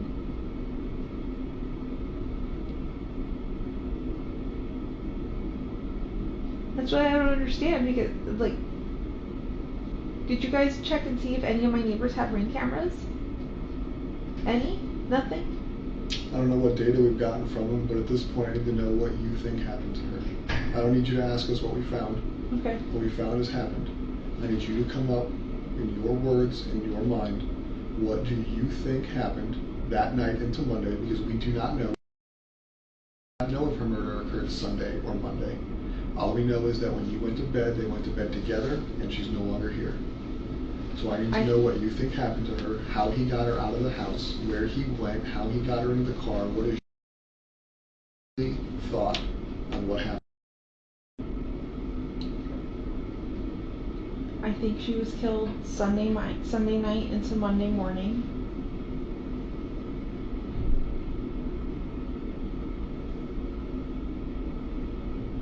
I'm thinking he carried her out of the house.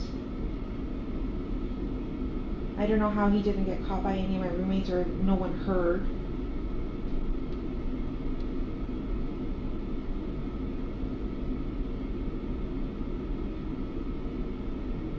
You're saying he drove all around town.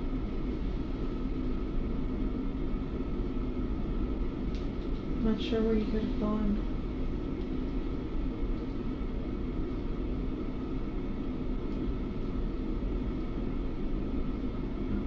And then him coming home and leaving and coming home and leaving, what do you think? Knowing that he killed her.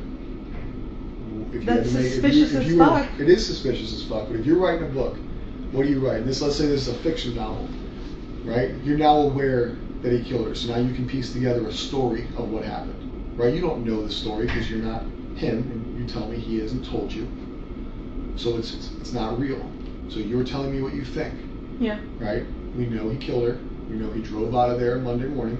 We know he discarded her backpack in the trash dumpster. We know he discarded her laptop and one shoe, right? So all her property was discarded to look like she's gone. That way he doesn't have evidence with him. They leave. You've been told that they drove around Orange County, Osceola County, wherever it was. We've pieced that together throughout the week, all right? He's told you where, at least in his version of where he was and what he was doing, right? But then you have all these suspicious times of when he's left and come back and he's gone here and gone there. So what do you think he was doing on all these suspicious times? He's roaming 192. What do you think? Knowing what you know now we can play. You know she's dead. You know that we've given you information. What do you think, knowing what you know, he was doing on 192? He was doing here. He was doing here. He was doing in Northport. What do you think?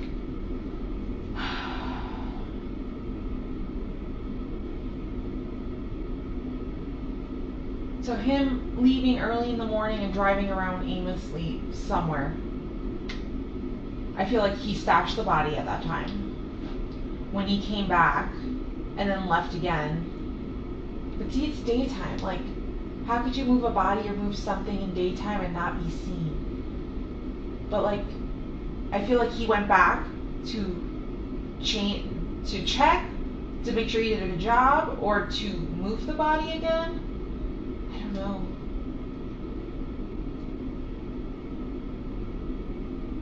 But him leaving the house multiple times without his cell phone is sketchy as fuck. It's so suspicious. Which is an intentional act. It's not accidental, so that can play into what you think happened. Yeah. Do you think phone being on the dresser? It was intentional. Her cell records and her cell data from her cell phone show it is not common for her to leave her phone at home. It is common for her to go to school with her. No teenager leaves their phone at home. It's what they're attached to it. She's left her phone home multiple Her times. cell data shows that normally it goes with her, so that's intentional. You know it's intentional because he left his too, Yeah. right? Whether it's an accident last Friday, this Monday, was not an accident. Yeah. So you think that he dumped her when he was driving around? You think that when he left, he went to check her body? Possible. Okay, Why would you go back out to 182 without your cell phone? Like, I don't disagree. So he goes out to 192. We think he may have checked where he dropped her or dumped her. He comes home. He tells you he's just roaming around aimlessly, right? yeah. So that's twice on 192 in one day, because he went to look at the House of Cards bullshit or whatever it is, Yeah. and then he went to do the roaming to look for her on this random highway that he never goes to. Okay. Okay? We go into the next day and the next day. Think of the suspicious things he's done. Tell me what you think he's doing.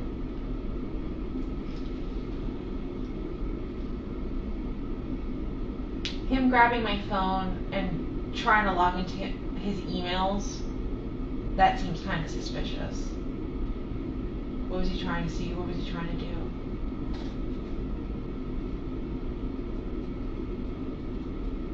The thing is when he had my cell phone, now that I think back to it, he had something wrapped around it, so the phone was under a blanket, and he was like this. 'Cause I tried looking at the screen at one point, and I could see an email. But I was And that was the cell phone we took from you today, or you gave us today. Yeah. Okay. Yeah. Yeah.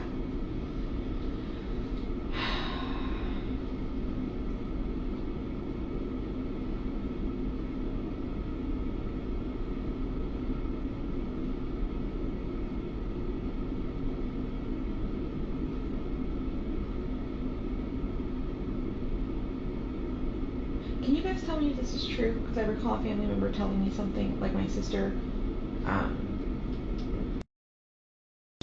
Was the last thing searched on it Amber Alert? Her cell phone has Amber Alert searches in it, but I looked through her cell phone last night. I do believe that she may have been clicking on links for Amber Alerts that came through. I don't think she was actually searching them. Okay. They could have just been links she clicked on. Okay. Because I wasn't sure if that was him Googling on her phone about Amber Alerts or if that was her. That we will never know. He is not obviously cooperating. Can you like, could you guys explain what happened yesterday? Before that, I need you to continue going and what. Yeah. Where are we at? Suspicious utilization of your phone. Yeah. Of the phone. Him disappearing multiple times. Him disappearing to Northport. What the hell was he doing? That is suspicious. I mean, now that I know that that's where he went, that is suspicious as all fuck. Why did he go to a storage unit facility? What was he grabbing? What was he trying to dispose of? Or what was he trying to hide in the That to me is suspicious. Do you put more weight on that than 192? 192, no, because 192 would be something happened in Northport. There'd be no reason he would take. Do you understand what I was asking with that phrase? Putting weight on it? Like, do you feel like it's more suspicious what he was doing in Northport versus 192?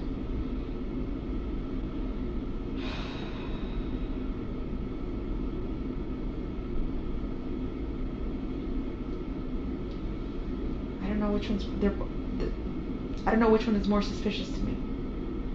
They both. 192 seems to me like the easiest place he could have dumped her or like figured out where to put her. Unless she was in my trunk the whole time and he went to Northport. The trunk of your car? Yeah. Didn't you drive your car at some point? I Did you did. guys sit in your car at some point? I did. So that's what I'm saying. Like, I would have probably smelled something, but I didn't. So I'm just trying to think. I'm like, did he stash a body in Northport? No, I don't think so. He's probably hiding something or destroying something. So I guess 192 would probably be the most important right now.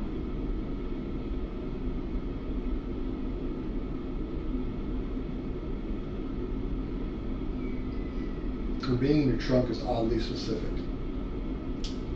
The only reason I say that is because from what you guys have told me, he went directly from the hotel to Northport. I don't think he made any stops anywhere in Kissimmee or anything first and then went to Northport. All we know is what we can piece together through accessible cameras and data.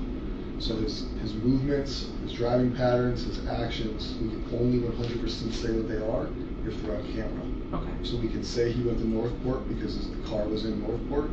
Where he stopped, where he went in between, that cannot be factual from us if we don't have a camera. It can just be an assumption, which is why I want your assumptions, because you know him, I don't. Yeah.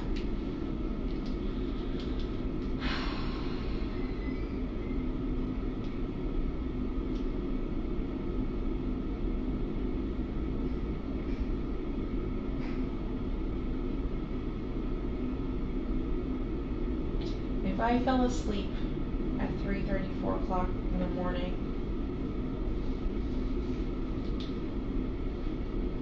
at the hotel, what was that, Monday night? Tuesday night? One of them.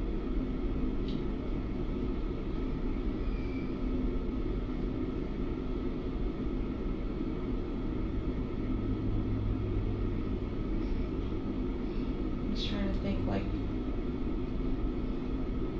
could he have had time to stop somewhere, wherever he stashed her, and then took her to Northport?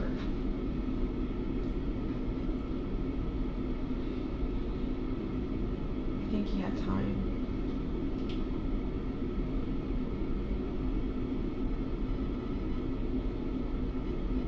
Has he cleaned your car since it came back from Northport?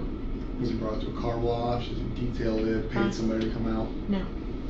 Because you, through your, we called it a fiction novel, you pieced together what you think happened based on a suspicious activity, and you ended with, you think he put her in your trunk and brought her to Northport. Yeah. I know I asked you to make assumptions, but now I want to know why. Why is that how we finished this? What is in your mind leading you to believe that is the ending of the story? Because 192 seems like a really busy strip, and I can't think of anywhere immediately, like, other than going deep into St. Cloud, like passing St. Cloud, like going into Holapa or Harmony, that I could see some stashing the body somewhere around there. But Northport has so many wooded areas, and I feel like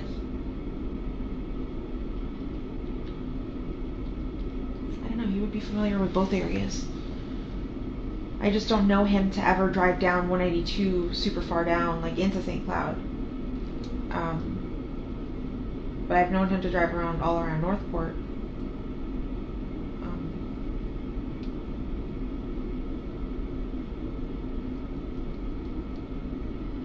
But see, I don't want to say anything and like lead you guys down to Northport to do a search and nothing's there. I'm just. We're gonna go everywhere. We're searching woods right now, where she's not.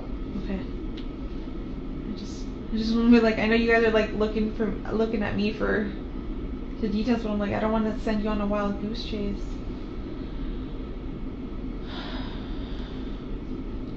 You know him better than us. You gotta really think.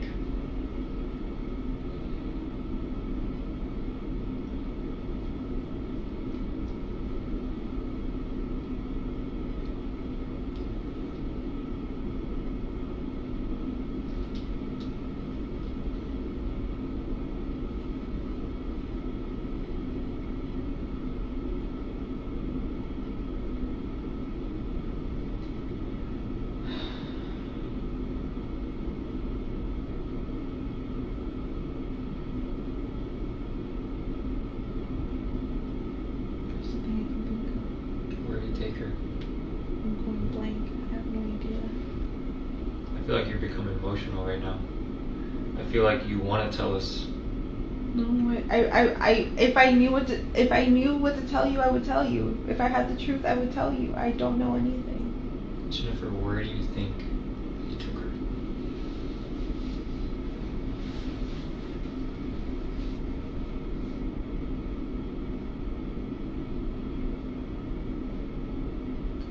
If I were him and I had to stash a body,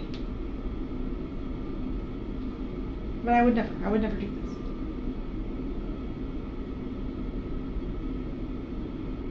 My mind would say to go to Lake Toho.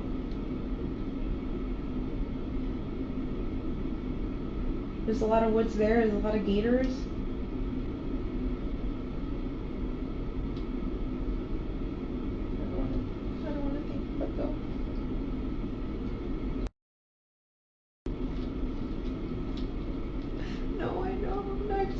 About him getting eaten by gators.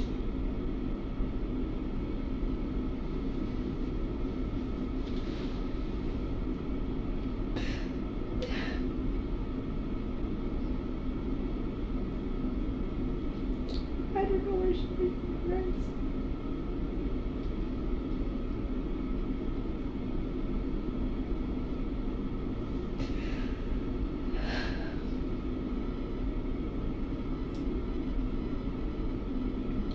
Like I told you, there's going to come to a point where we will.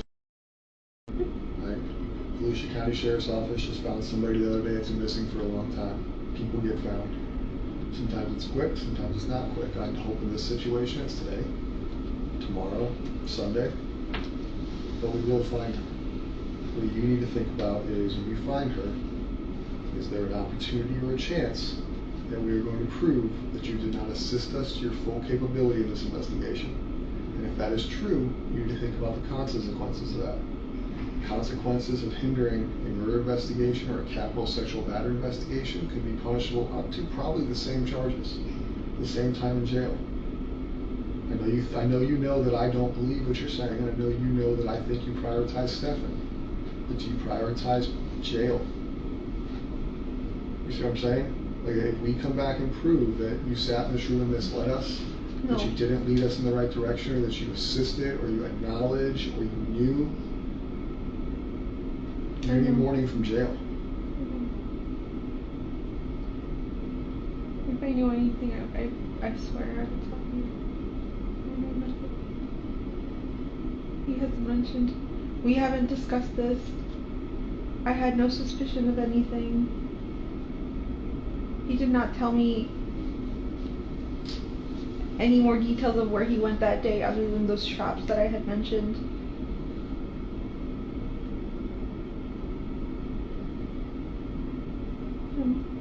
I'm giving you my truth.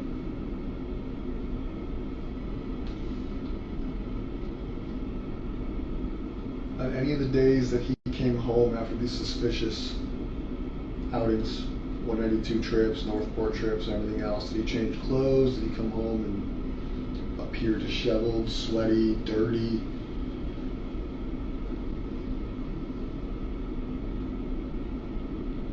I don't believe he showered. He didn't bring that many changes of clothes with him, so I know he's repeated his outfit over and over.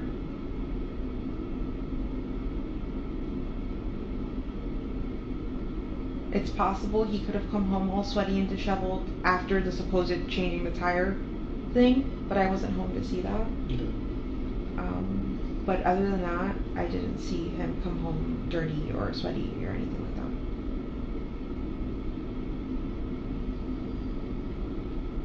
Did he do anything he normally doesn't do within the house around you?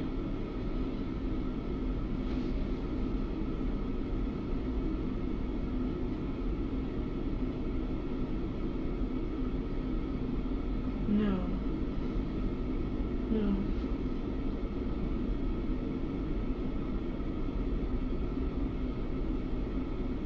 He was acting very normal, sitting on the computer chair, chatting away with me, talking about not resetting his phone, updating his phone.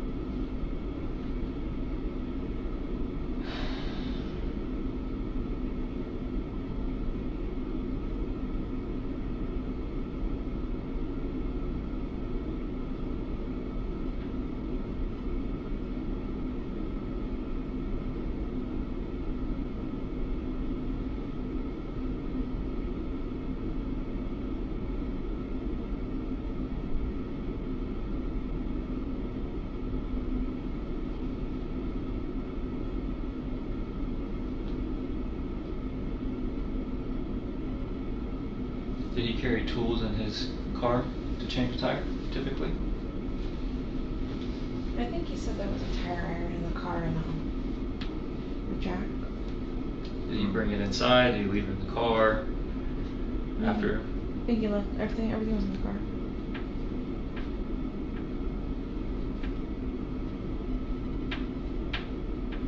Did you ever go look at his car? To verify that he changed his tire? I don't think I did. Never dawned on you to go double check. Except by the time he would have got back from the tire, you were gone, right? Yeah. What he told us? Yeah. And then she was reported missing Yeah. during that time. Yeah. It never dawned on you to be like, damn, did he really change his tire? Let me double check. No. We got home really late that evening and I didn't even think of doing that. This is part of our problem. He did so many things and you never questioned it. I didn't suspect him. How can we believe some of the stuff that you're telling us or believe that you don't know?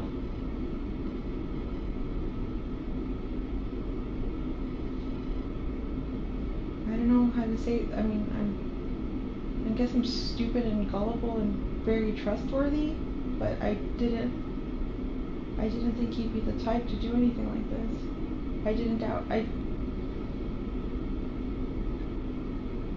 But you knew he was vindictive. You described him as not trustworthy with his family. You You described instances where you document where he was lying to his family, lying to you, lying to others. Lying to his family, yes, but lying to me. You discussed that he wasn't that good of a person. You had to remove.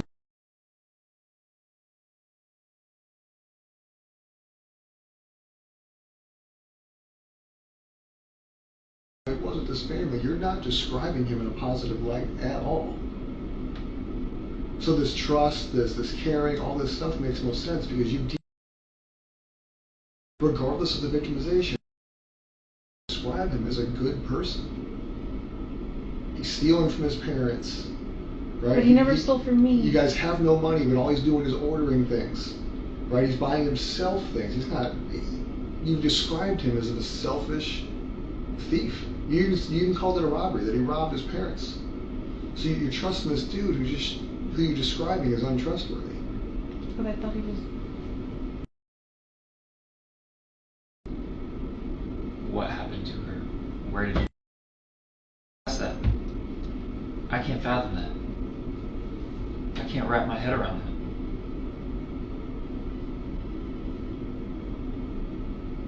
that. I think I only asked him if he took her to school. When I called him and told him to come to the office, I asked him, like, you dropped her off at school, right? Because she never made it. And he said, yeah. And I was like, she never made it. Where did you drop her off?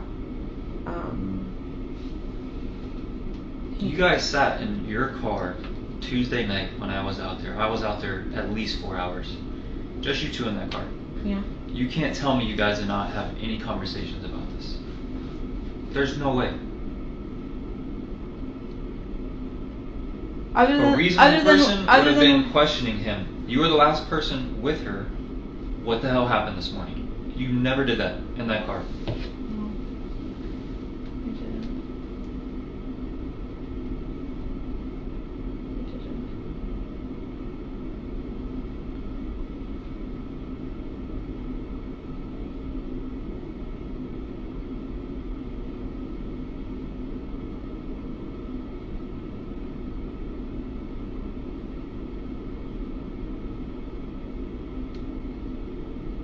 I remember being on my phone. He was on my phone for a little bit. I know I was medicated. And I was just zoning out. I wasn't thinking anything of anything. I never asked him. Just asking him that one time to me was, if he took her to school, that was enough answer for me. I don't know, I just wanted to think.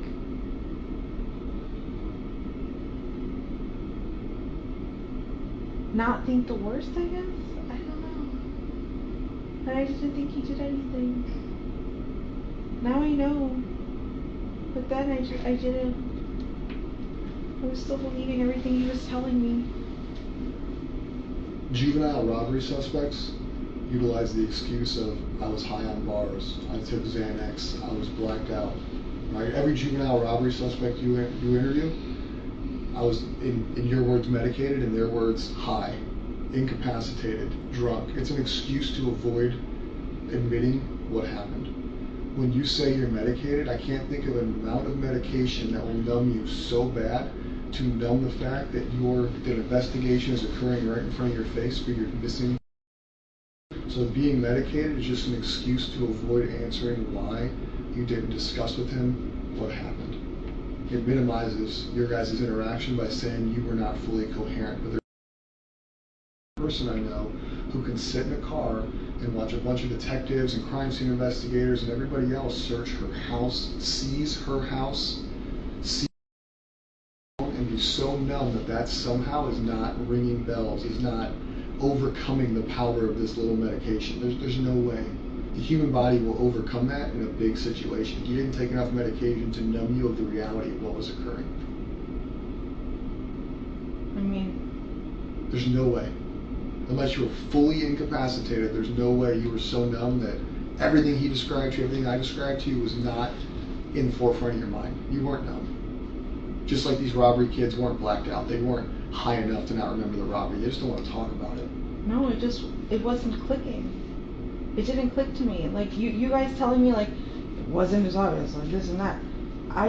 I still believed the story he had told me, that while we were sitting in the car, I still fully believed everything he had told me. I didn't doubt him. I really thought you guys were going after the wrong guy. I'm like, they're wasting time. The real suspect is out there. She's being sex trafficked. That was my biggest fear, is that she was being sex trafficked. I didn't think that she would actually be dead. But she thought enough to get him a lawyer. I really thought you guys were going after the wrong guy. At that point, from the jump, we've been trying to find her.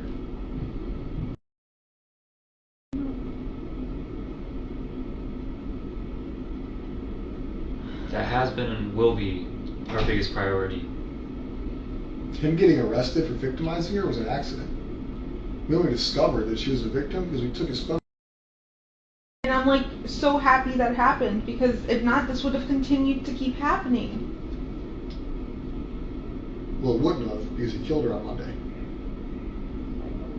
Talking about if she had been found. Found alive.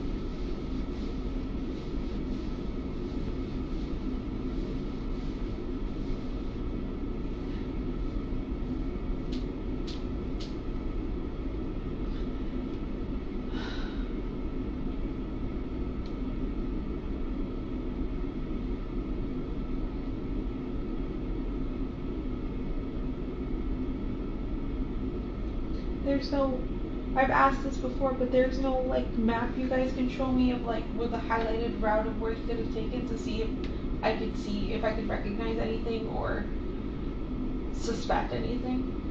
I can pull up a map on my phone of the areas you described and we can go through it. Sure. You said House of Cards? No. House game House of rules. Cards. On Vine Street in Kissimmee. by Oak Street. That is house game rules. Feel free to drag the map around as you please.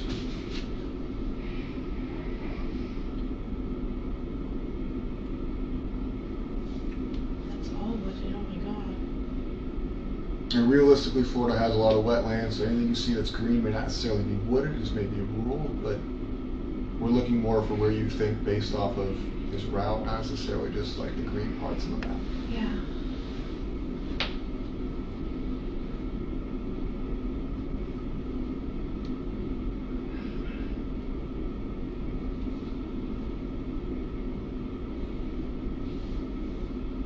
In the back of house game rules, I have access to the lake.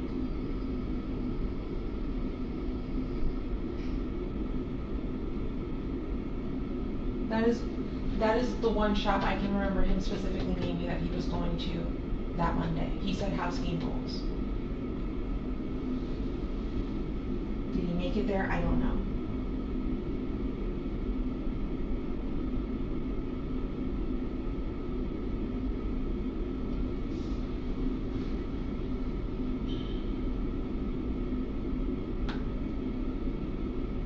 See, if we ever went down 192 together, it would typically be in this direction towards 535, towards Disney. That's why I find it really strange that you guys say St. Cloud, because I've never gone into St. Cloud with him before. So you told me you have a friend in St. Cloud. I do. I don't know if he knows, but explain to him where she lives, who she is. Explain that relationship to him, because I don't think he's aware of it. No. Oh, okay. So one of my really good friends lives off of Old Canoe Creek Road, off Nolte. Okay. I don't know what neighborhood though. She's one of my really good friends.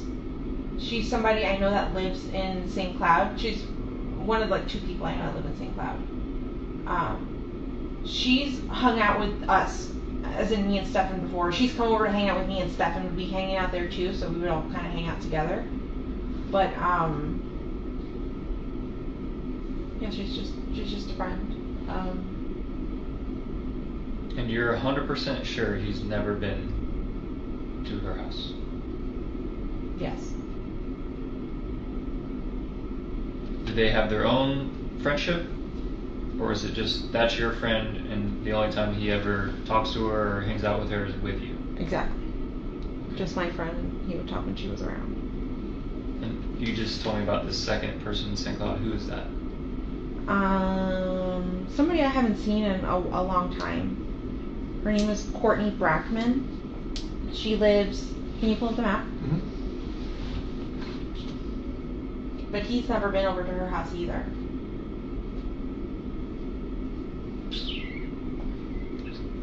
Search.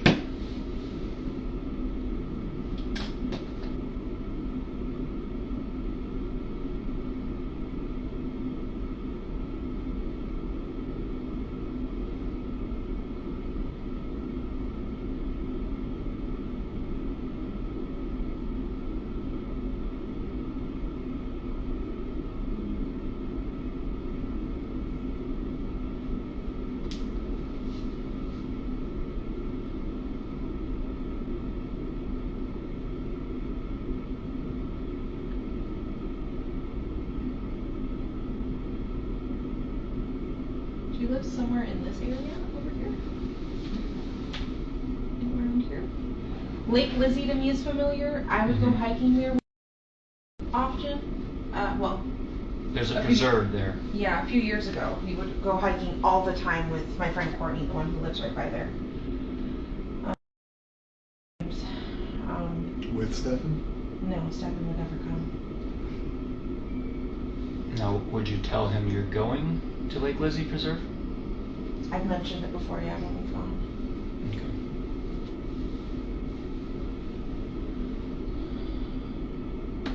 When we talked about St. Cloud and, you know, he had asked for your top 5 places, why did this ever cross your mind? Lake Lizzie? Any of these places in St. Cloud that you're familiar with?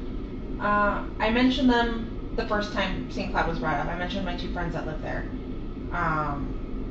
And then, I don't know if I ever mentioned Lake Lizzie. Not sure. Do you know if Lake Lizzie was special? She did enjoy going out there. Was she verbal about that? Like, did she make that known to you guys? She always told me that if we were to go hiking out there to let her know, because I've gone hiking without her. I want to go. But it's been a really long time since I've done a hike down Lake Lizzie with her. Okay. It's been at least 2 years.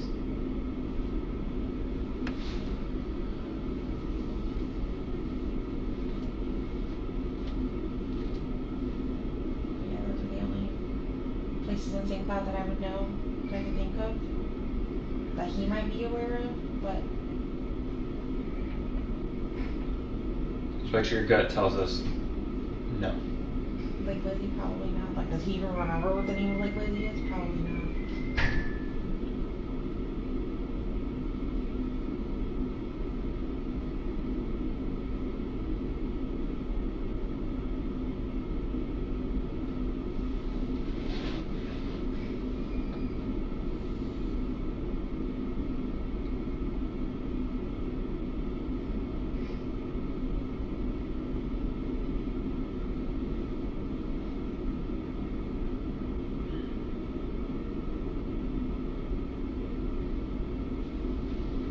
Okay, is it okay if I look up past card rules again? Yes.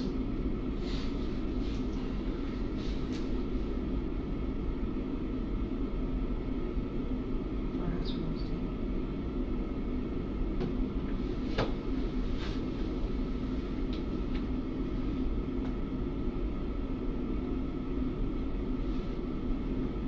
Was he into video games? Yeah. Yeah. World of Warcraft, into tabletop games like Dungeons and Dragons and Warhammer 40k, card games like Lorcana, which is a Disney card game. That's what he told me he was going to go do Monday. He was gonna go look for Lorcana cards, and that's why he was gonna go to house rules gaming. He was just gonna make a few stops, and I said, "Why are you doing that? Why are you wasting time when we don't have money? Like, you don't have money to spend." He's like, "Oh, I'm just browsing. I just want to look. I want to see what they have available." That's all he said. Every time I did question him, he always had an answer.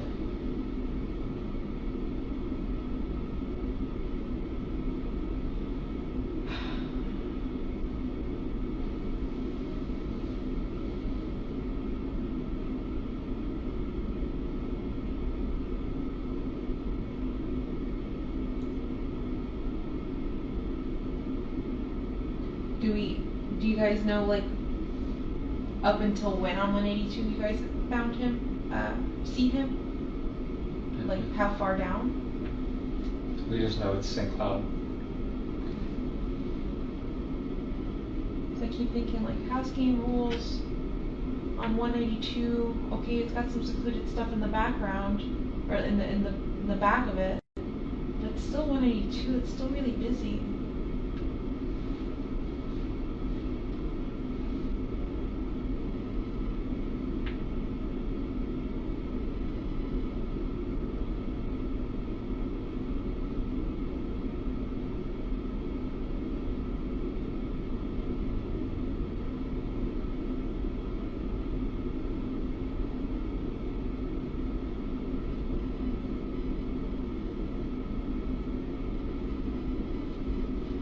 Really busy till you pass St. Cloud.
So right now, I'm pretty sure they're still doing your phone. I think. How'd you get here? You're driven here? I was driven here, but my dad followed behind. I think you guys said my car might be ready. We'll verify that in a minute. The investigation is still going. Yeah. Right, Stefan also is not in charge of murder. Right, just a sexual. He's not, or he is? He has not been. Oh, okay. He's just been charged with sexual battery.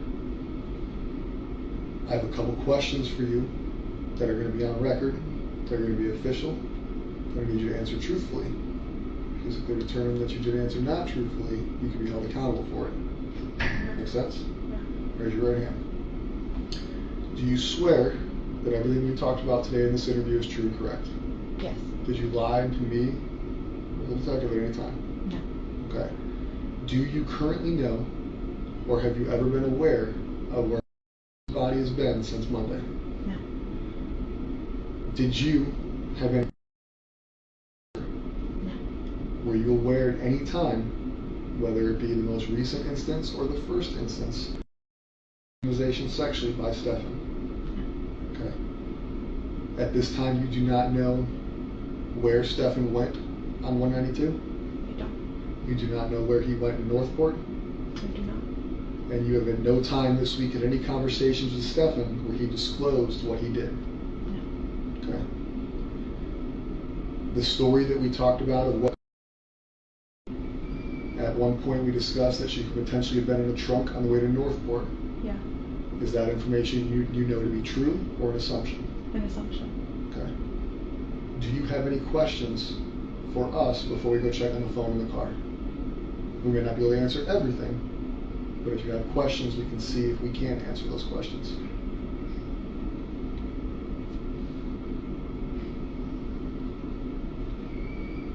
It's not your only opportunity.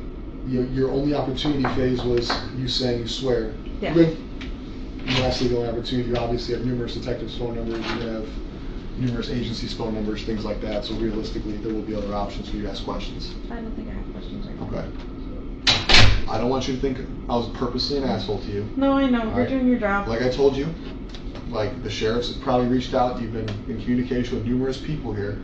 Those are my opinions and my opinions only. They don't reflect Sheriff Mina, the chief of PD, Kyle, any other detectives who talked to you. All right. I personally don't know. All right. We will be here all weekend. We will be here all night. My only hope is that you truthfully did not lie to us. You truthfully don't know where she was, and that you truthfully did not know what was happening to her.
right now.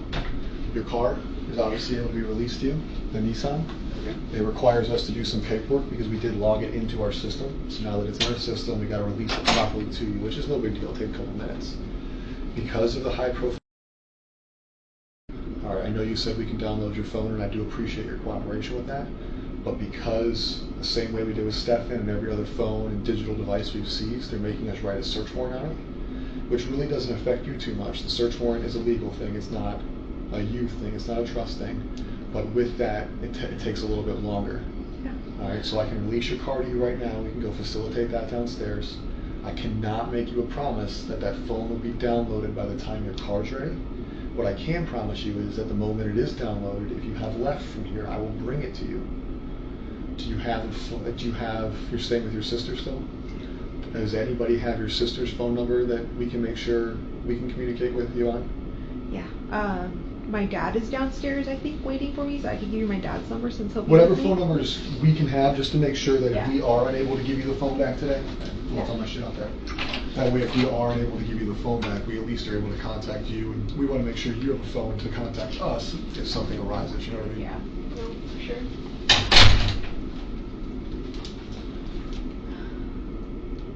What's Dad's number? What's his name? My dad's name was.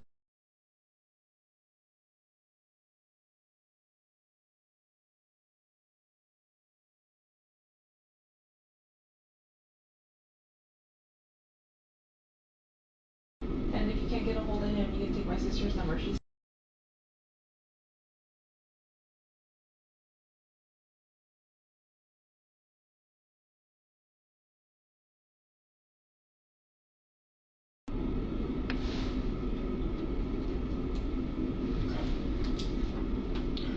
Are you gonna be going back to your condo? Or are you gonna go to? I don't think I'm returning to my townhouse ever again. I don't want to. I'm gonna be staying with my sister. So what we'll do is we will walk you out this back parking lot. If the car is in the back corner, so I'll walk with you. We'll go through the back, so we don't go through the front lobby. There was a press conference today. Obviously, none of us got to see what was said. I assume it's just an update. But we will go through the back to go get the car, and that way we are not walking through the front lobby making you wait out there. I don't know if there's still media present. I assume you're not in the state or mood to go walk past 32 news cameras. So we will go out the back and get the car, and I'll show you how you can leave here, and we can call your dad from the back so he can know where to go or where to meet you. Yeah. We just tell him, hey, she's gonna be in the back parking lot. You can drive around. You guys can follow each other out or whatever you choose to do that way. All right.